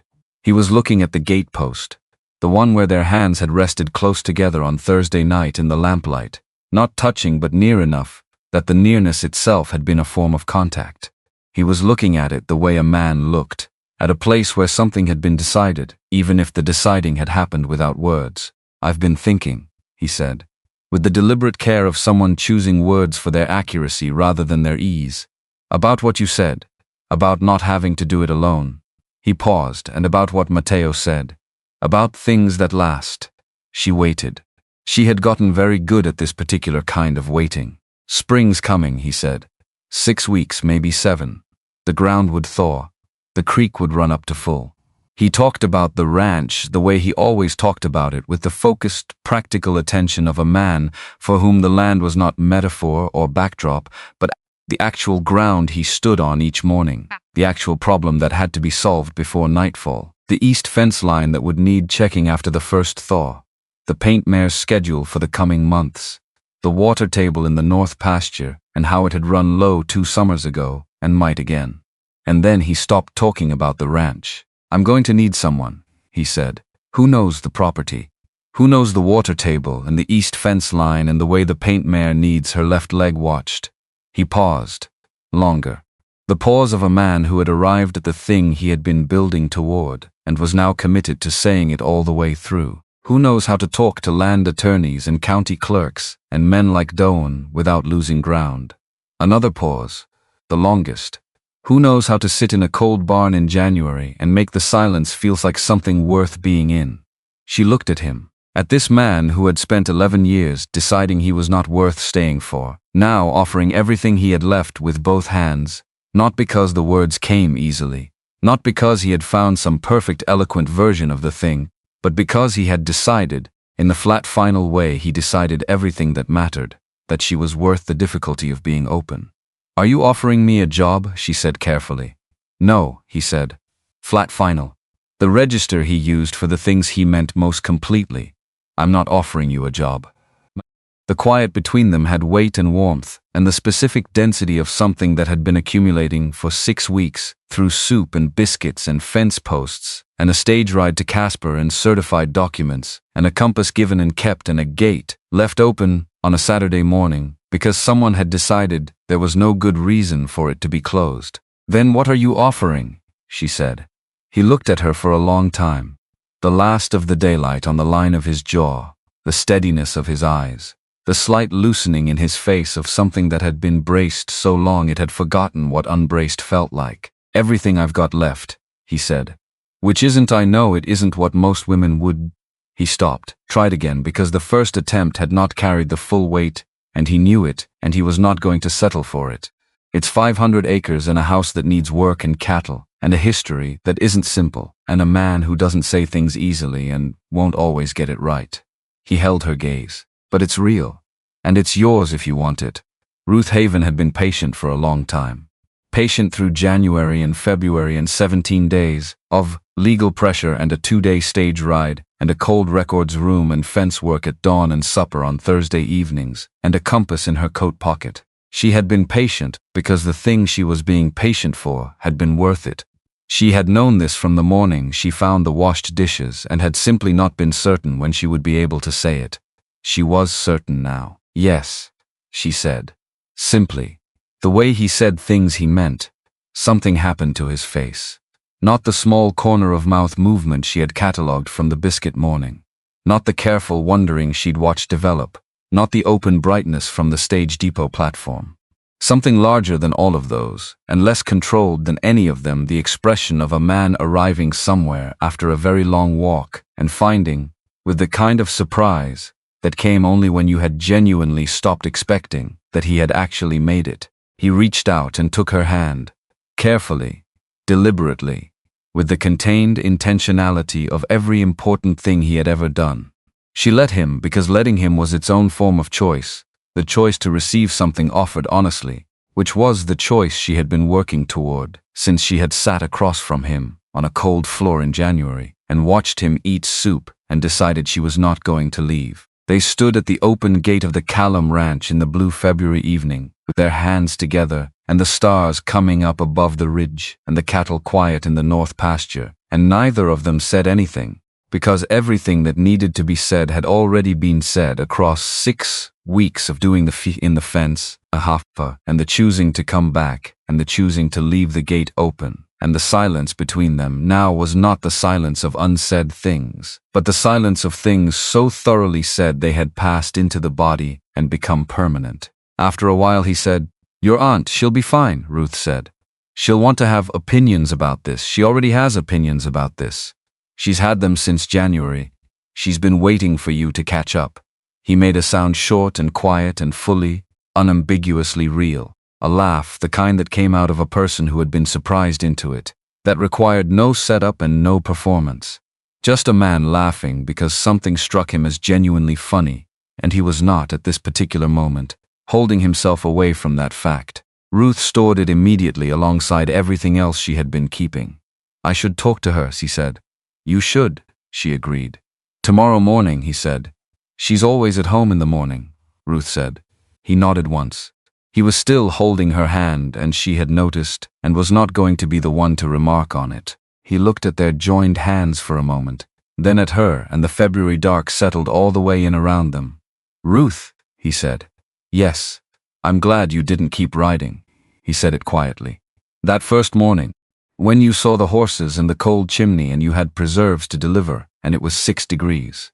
He paused. "I'm glad you came through the gate." She looked at him, at everything he was and had been and was becoming, standing in front of her with her hand in his, and the gate behind them standing open. "I'm glad too," she said.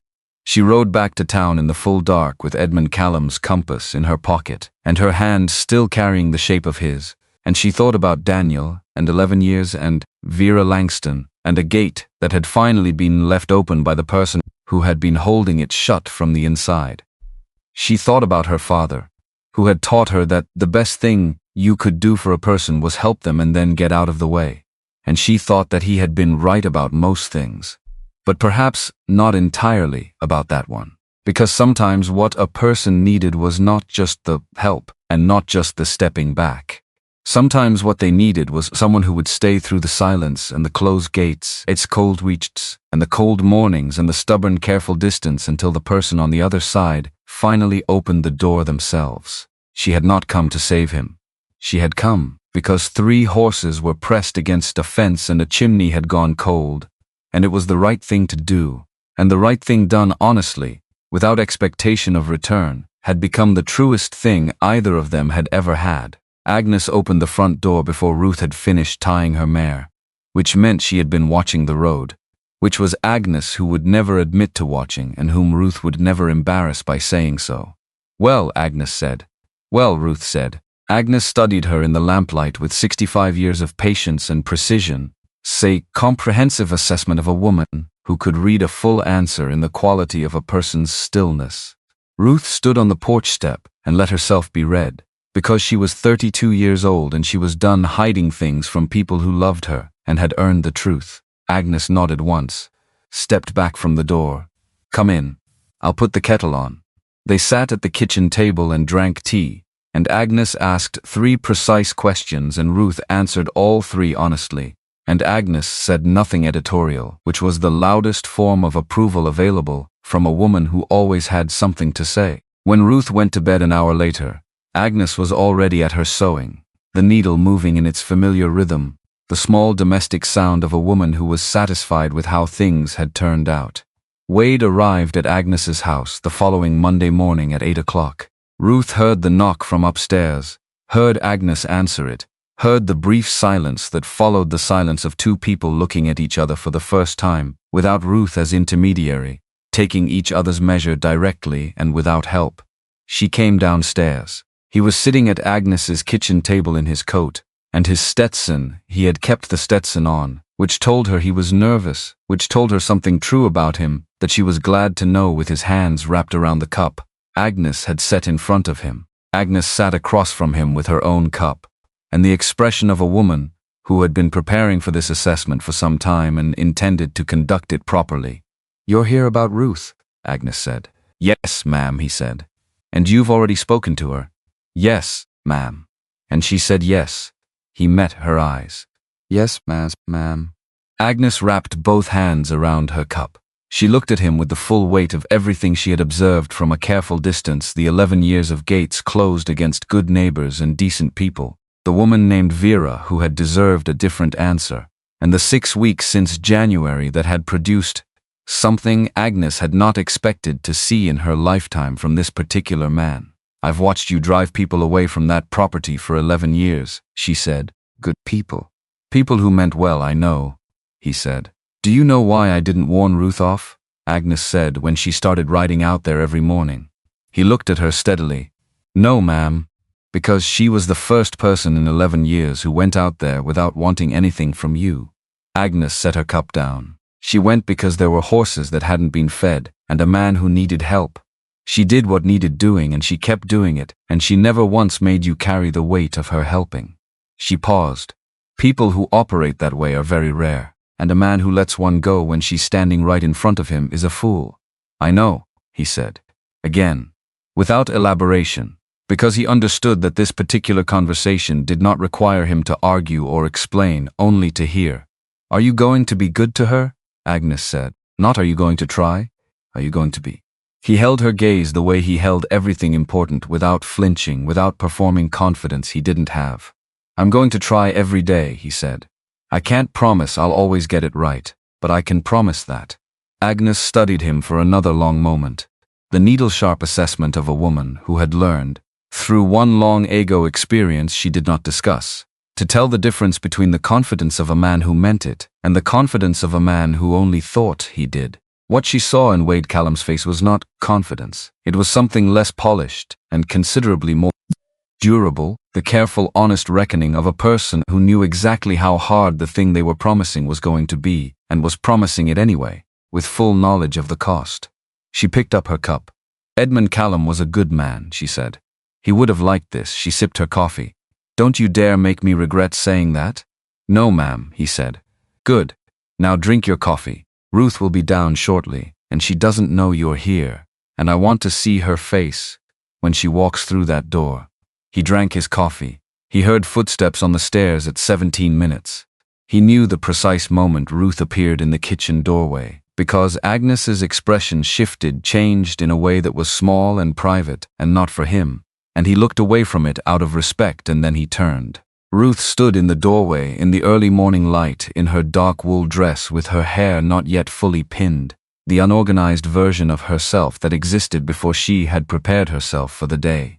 She looked at him sitting at her aunt's kitchen table, and her face went through something he was going to spend a long time learning to deserve. "You came," she said. "I said I would," he said. She heard it. He saw her hear it, the echo of what she had said to him at the gate that first Thursday, coming back now from his mouth. "I said I would." The simplest form of built on the only foundation that mattered, the pattern of having done it before, every time. Agnes poured a third cup and set it at Ruth's place without comment. Ruth came to the table and sat down. The three of them drank coffee in the early light of Agnes's kitchen, and nobody said anything that needed to be said, because everything that needed to be said was already in the room, sitting in the warmth between the 3 cups, requiring nothing from any of them except presence. The town found out the way small towns always found out, all at once, and from several directions simultaneously, the information arriving complete and already processed at every conversation from the feed merchant to the church steps. By Tuesday it was established fact. By Wednesday, Martha Harding had completed the social recalibration required to position herself as having known all along that Ruth Haven was exactly the right woman for the situation. and delivered this position with such complete conviction that she appeared genuinely unbothered by what she had been saying 3 weeks prior. Silas Pruitt said nothing publicly, because he was Silas Pruitt, and his silence had the quality of deliberate approval rather than absence. The Reyes brothers sent a bottle of good whiskey to the Callum Ranch with no note attached, which was both a congratulation and a commentary. Wade received it with the flat expression of a man who was not going to encourage this kind of thing, and put it on the kitchen shelf where he could see it, which was its own kind of encouragement. 3 weeks after the gate had been left open mid-February, the cold still full and serious, but with the faint first suggestion beneath it of something that would eventually be spring.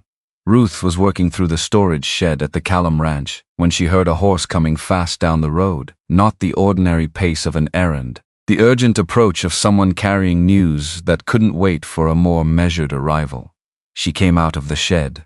Wade was already at the gate, because he had heard it too, and had read the sound the same way. She had the shared instinct they had developed, without discussing it, the parallel attentiveness of two people who had been paying the same kind of attention to the same piece of land. The rider was Raymond Holt.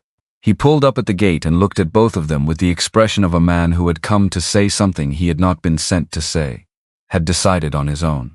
And the deciding had cost him something she could see in the set of his jaw and the careful way he was holding himself upright on the horse. "My client doesn't know I'm here," he said.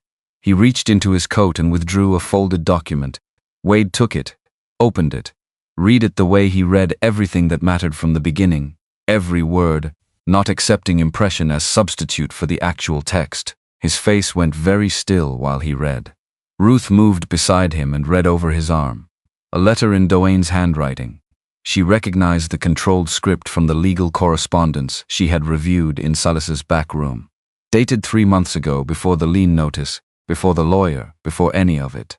Addressed to a man named Garrett at the county land office in Casper. A letter requesting that Garrett confirm whether the Callum water rights lien had any procedural defects that might be exploited, and then instructing him specifically on how to respond if anyone from the Callum side made inquiries, ensuring that any such inquiry would be delayed or redirected long enough for the 17-day deadline to pass. Doane had known, not suspected. He had known about the recording defect before he bought the note. He had purchased the note specifically because he believed the defect could be concealed long enough to force a default, and had taken steps to ensure that any attempt to discover the defect would fail on timing. He had not simply used an instrument of questionable validity.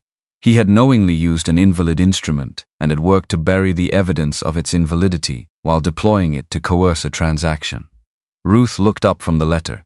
Holt was watching them both with the expression of a man who had done the thing he came to do and was now in the territory of consequence, which he had accepted before he left town. "Why?" Wade said. Simple act. Aimed not just at Holt, but at the full shape of a thing that had just become completely visible. "Because what he did was wrong," Holt said. He said it plainly, without the performance of moral awakening, the way you said a fact you had arrived at after genuine consideration. "I've helped a lot of men do a lot of things that were legal and not decent, and I've told myself that the legal part was my concern and the decent part belonged to someone else." A pause. "I'm telling myself different today." Wade looked at the letter. She watched him hold it and process it, the specific quality of stillness she had learned to recognize as his most serious thinking. She did not interrupt it. "What do you want to do?" she said when the stillness had run its course. Not what should be done, what he wanted. Because he had spent 11 years having the shape of things decided by necessity and loss, and other people's strategies, and she was not going to be another person who decided for him. He looked at her. "I want to be done with it," he said. "I want the property clean and the water rights recorded properly in my name, and I want Fletcher Doane to never set foot on this land again." He paused. "I don't want to spend the next 2 years in courtrooms." She understood completely. 2 years in courtrooms meant 2 years of the thing remaining unresolved. 2 years of his attention divided between what he was building and what he was fighting. 2 years of letting Doane occupy present tense in a life that deserved to move forward. "There's a way to get everything you want without the courts," she said. She looked at Holt. "Does your client know you have this letter?" He gave it to me as part of a file, Holt said. He forgot it was there. If Mr. Doane were presented with this document by his own attorney, Ruth said carefully in a private meeting, with the understanding that it would be filed with the Territorial Land Authority, if he ever attempted any further action against the Callum property or any other property in this valley through similar means. She paused. How do you think he would respond? Holt ran the calculation against what he knew of his client. I think, he said, that he would become very interested in opportunities in other territories. Wade looked at Ruth. The whole of it between them, in the look, the fence, and the cattle, and Casper, and the records room, and the certified copies, and the meeting in Silas's back room, and the strange Monday morning with Doane and his hat. All of it present, requiring no rehearsal.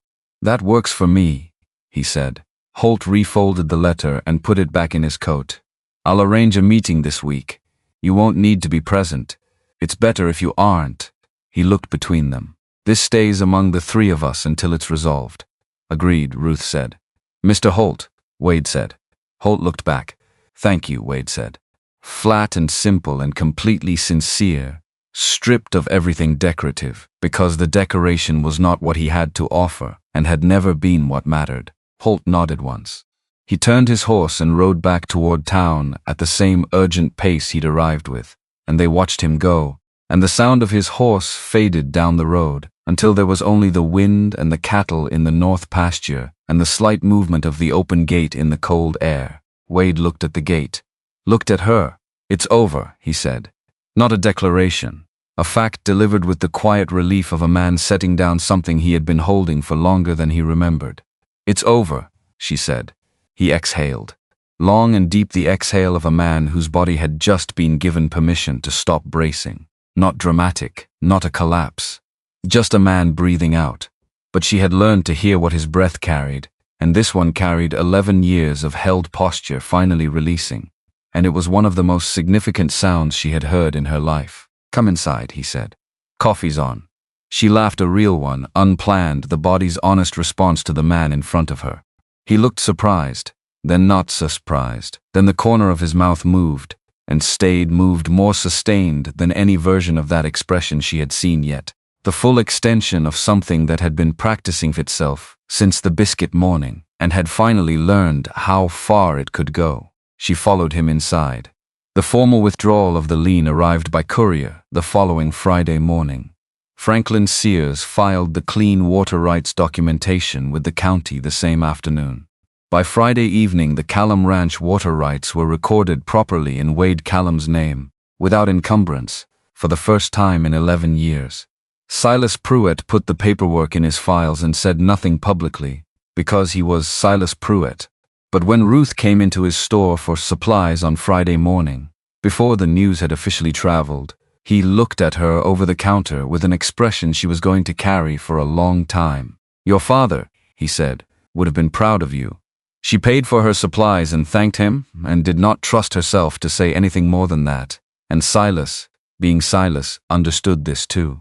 The east fence took 3 more days of work to finish properly, post by post, wire by wire, done right rather than done fast. When the last section was strung and tensioned, Wade walked the full line, checking every connection, and Ruth walked 3 paces behind and let the inspection happen at its own pace.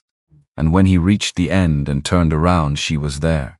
Spring came to the Callum Ranch the way spring always came to Wyoming, reluctantly, in fits, with 2 false starts and 1 genuine hard freeze in late March that killed the early growth and made every rancher in the valley revisit their opinion of the season. But it came. The ground softened under it. The creek ran up toward full. The cattle went back to the north pasture through the gate that Wade left standing open during the day, not for symbolism anymore, but simply because it was practical, and because the gate no longer needed to carry weight it had once carried. Ruth moved her things from Agnes's house on the first Saturday in April. Not everything at once: a box of books, a trunk of clothes, her mother's quilt carried separately because it required its own care. Agnes helped her pack without making it into an occasion, which was Agnes's gift, the help that didn't ask anything back. When they were loading the last box onto the wagon, Agnes said, in the voice she used for the true things, "Your mother would have liked him." Ruth set the box down, breathed once, Agnes patted her arm once and went back inside.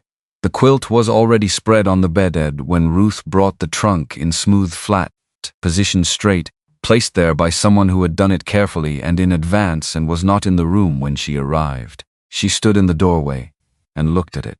Wade appeared behind her. "Is that all right?" he said.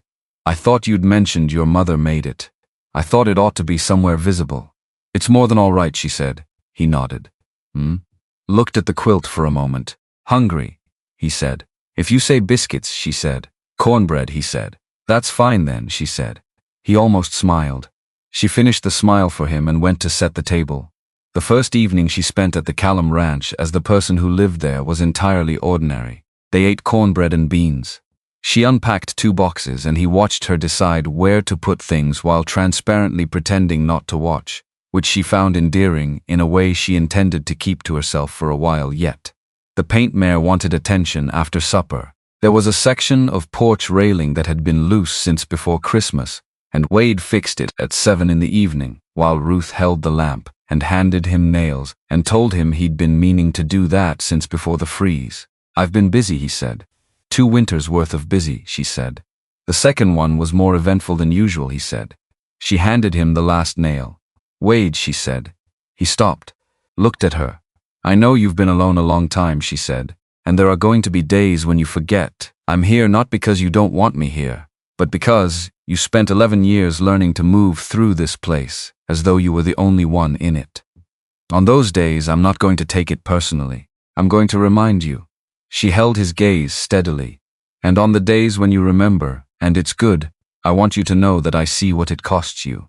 I see what it takes for you to say the things you say and leave that gate open, and I'm not going to stop seeing it." He set the hammer down.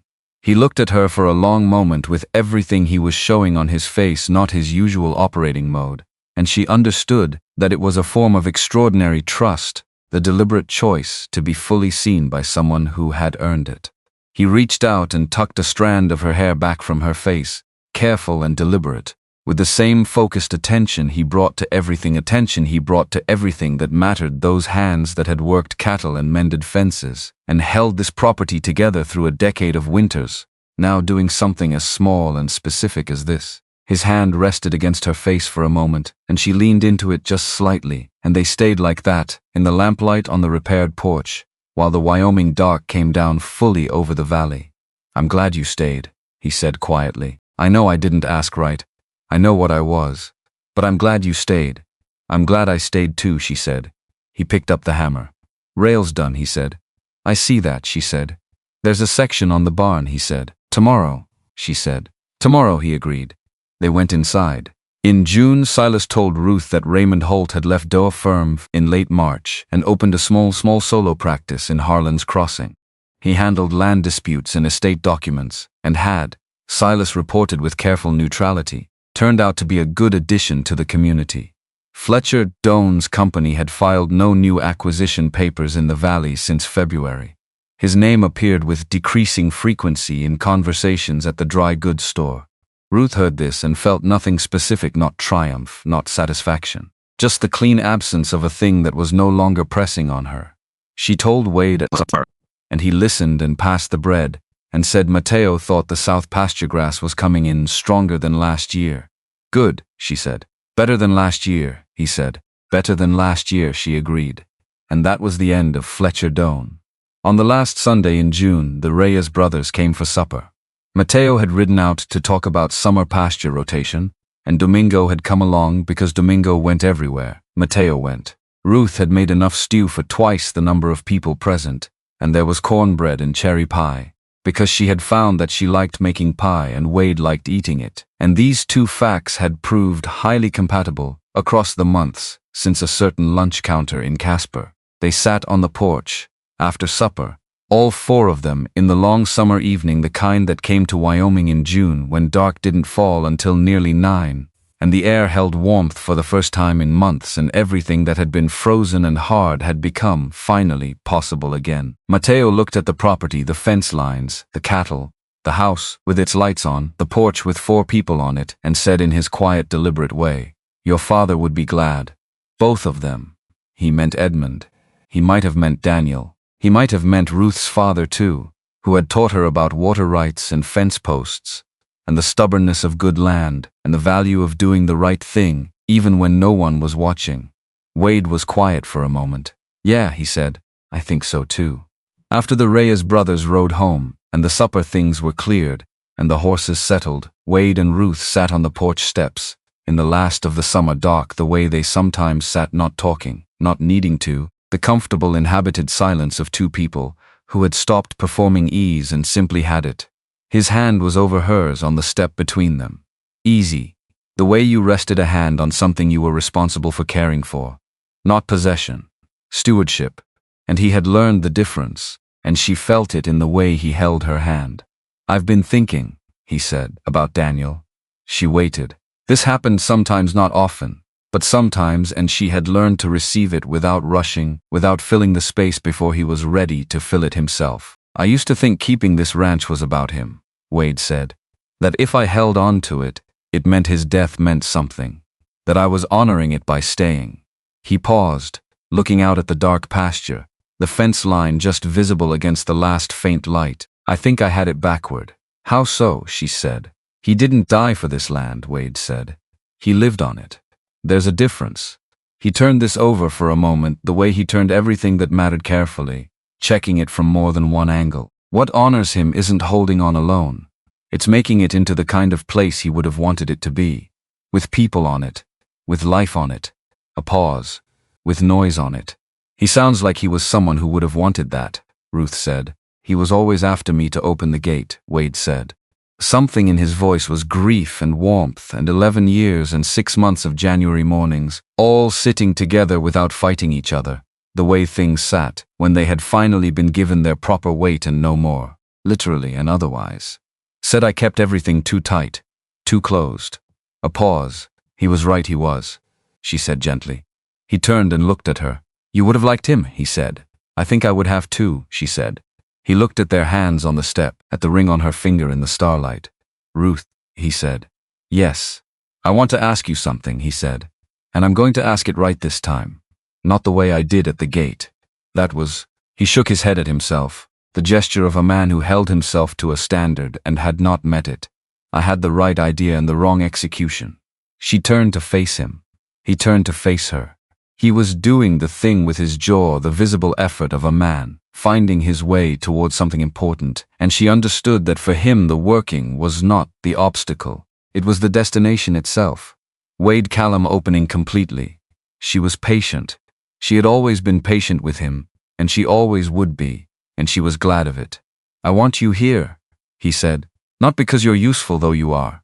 The corner of his mouth moved briefly. "Not because you know the fence line and the water table, and how to talk to lawyers and county clerks and men like Doan without losing ground." He steadied. "I want you here because when I wake up in the morning and the coffee's on and you're—" He stopped. Started again because he was not going to shortchange this. "I wake up and the day feels like something worth doing. I didn't feel that for a long time." He looked at her directly. "That's what I should have said at the gate. What I'm saying now, properly." "It's what I heard," she said. "Both times." He exhaled. "Yeah," he said. "Yeah," she said. He reached into his shirt pocket. What he put in her hand was small and old, and she recognized it before she had fully understood what she was looking at. A ring. Gold. Simple. Worn at the edges the way something worn on a living finger for years conformed to that life. She turned it over. Inside the band, in the same small, careful lettering as the compass, MAC 1849, Margaret Ann Callum. His mother. "My father gave it to her the year they came west," he said. "She wore it until she died. He kept it after he met her eyes. It's the only thing I have of hers. I want you to have it." A pause. "I'm asking, Ruth, properly. This time." She closed her fingers around the ring and said yes for the second time, the same words she had said at the gate when he had offered everything he had left, but larger now, carrying more. Carrying all of it. The January morning, and the horses, and the cold floor, and the soup, and the biscuits, and the fence, and the compass, and the stage to Casper, and the records room, and the open gate, and the hand in the lamplight, and every Thursday morning, and every ordinary supper, and every silence that had been its own kind of conversation between two people learning each other's language. She put the ring on her finger. He watched her do it. Then he put his hand over hers, both of them, looking at the ring on her hand in the summer dark. And he said nothing because there was nothing that needed saying, because they had already said everything that mattered across the months of doing, rather than saying, in the fence and the coffee, and the choosing to come back, and the choosing to leave the gate open. The Callum ranch was quiet around them. The cattle in the north pasture, the paint mare in the barn heeled and sound, the new fence running straight and true along the east boundary, the house warm and inhabited, the gate standing open. Ruth Haven had ridden past a fence line on a cold January morning because she had seen horses that hadn't been fed and a chimney that had gone cold, and she had made a decision that was not, in the end, a decision so much as a direction, the way a river ran downhill, the way warmth moved toward cold, the way a door opened, when someone finally stopped holding it shut from the inside. She had not come to save him. She had come because it was the right thing. And the right thing done honestly and without expectation had become the truest thing either of them had ever had. The Wyoming dark settled full and soft around the Callum ranch, and the gate stood open, and the stars came up above the ridgeline, and two people sat on a porch step with their hands together, neither of them saying a word, because they had both learned separately, the hard way, over the long years before this one, that some things didn't need words. Some things just needed someone willing to stay. And she had stayed, and so had he, and that was everything. In the spring of the following year, Ruth knew she was expecting before she told him, carried it for 3 days, getting used to its weight before introducing it to anyone else's hands. She told him on a Thursday morning on the porch. Coffee, early light, the paint mare in the pasture with her ears up, the north ridge visible in the clear air the way it was on the best days. Wade set his cup down. He looked at the valley for a moment, the north pasture, and the fence line, and the ridge, and the place where the creek bent east past the tree line. Then he said softly, not to her but to the valley, to the ridge, to the winter of 1868, and every closed gate that had followed it, Daniel. She took his hand. He turned his, and held hers firm and unhesitating, the grip of a man who had finally stopped being afraid that the things he held would be taken from him. The gate stood open in the April morning. Inside it, two people on a porch with their hands together, and a new season coming across the valley, the world going on in its ordinary way, unaware of the specific weight of this particular morning. They sat together until the coffee was gone. Then they went in and made more, and the day began, and it was good, and neither of them wasted a moment of it being surprised by that.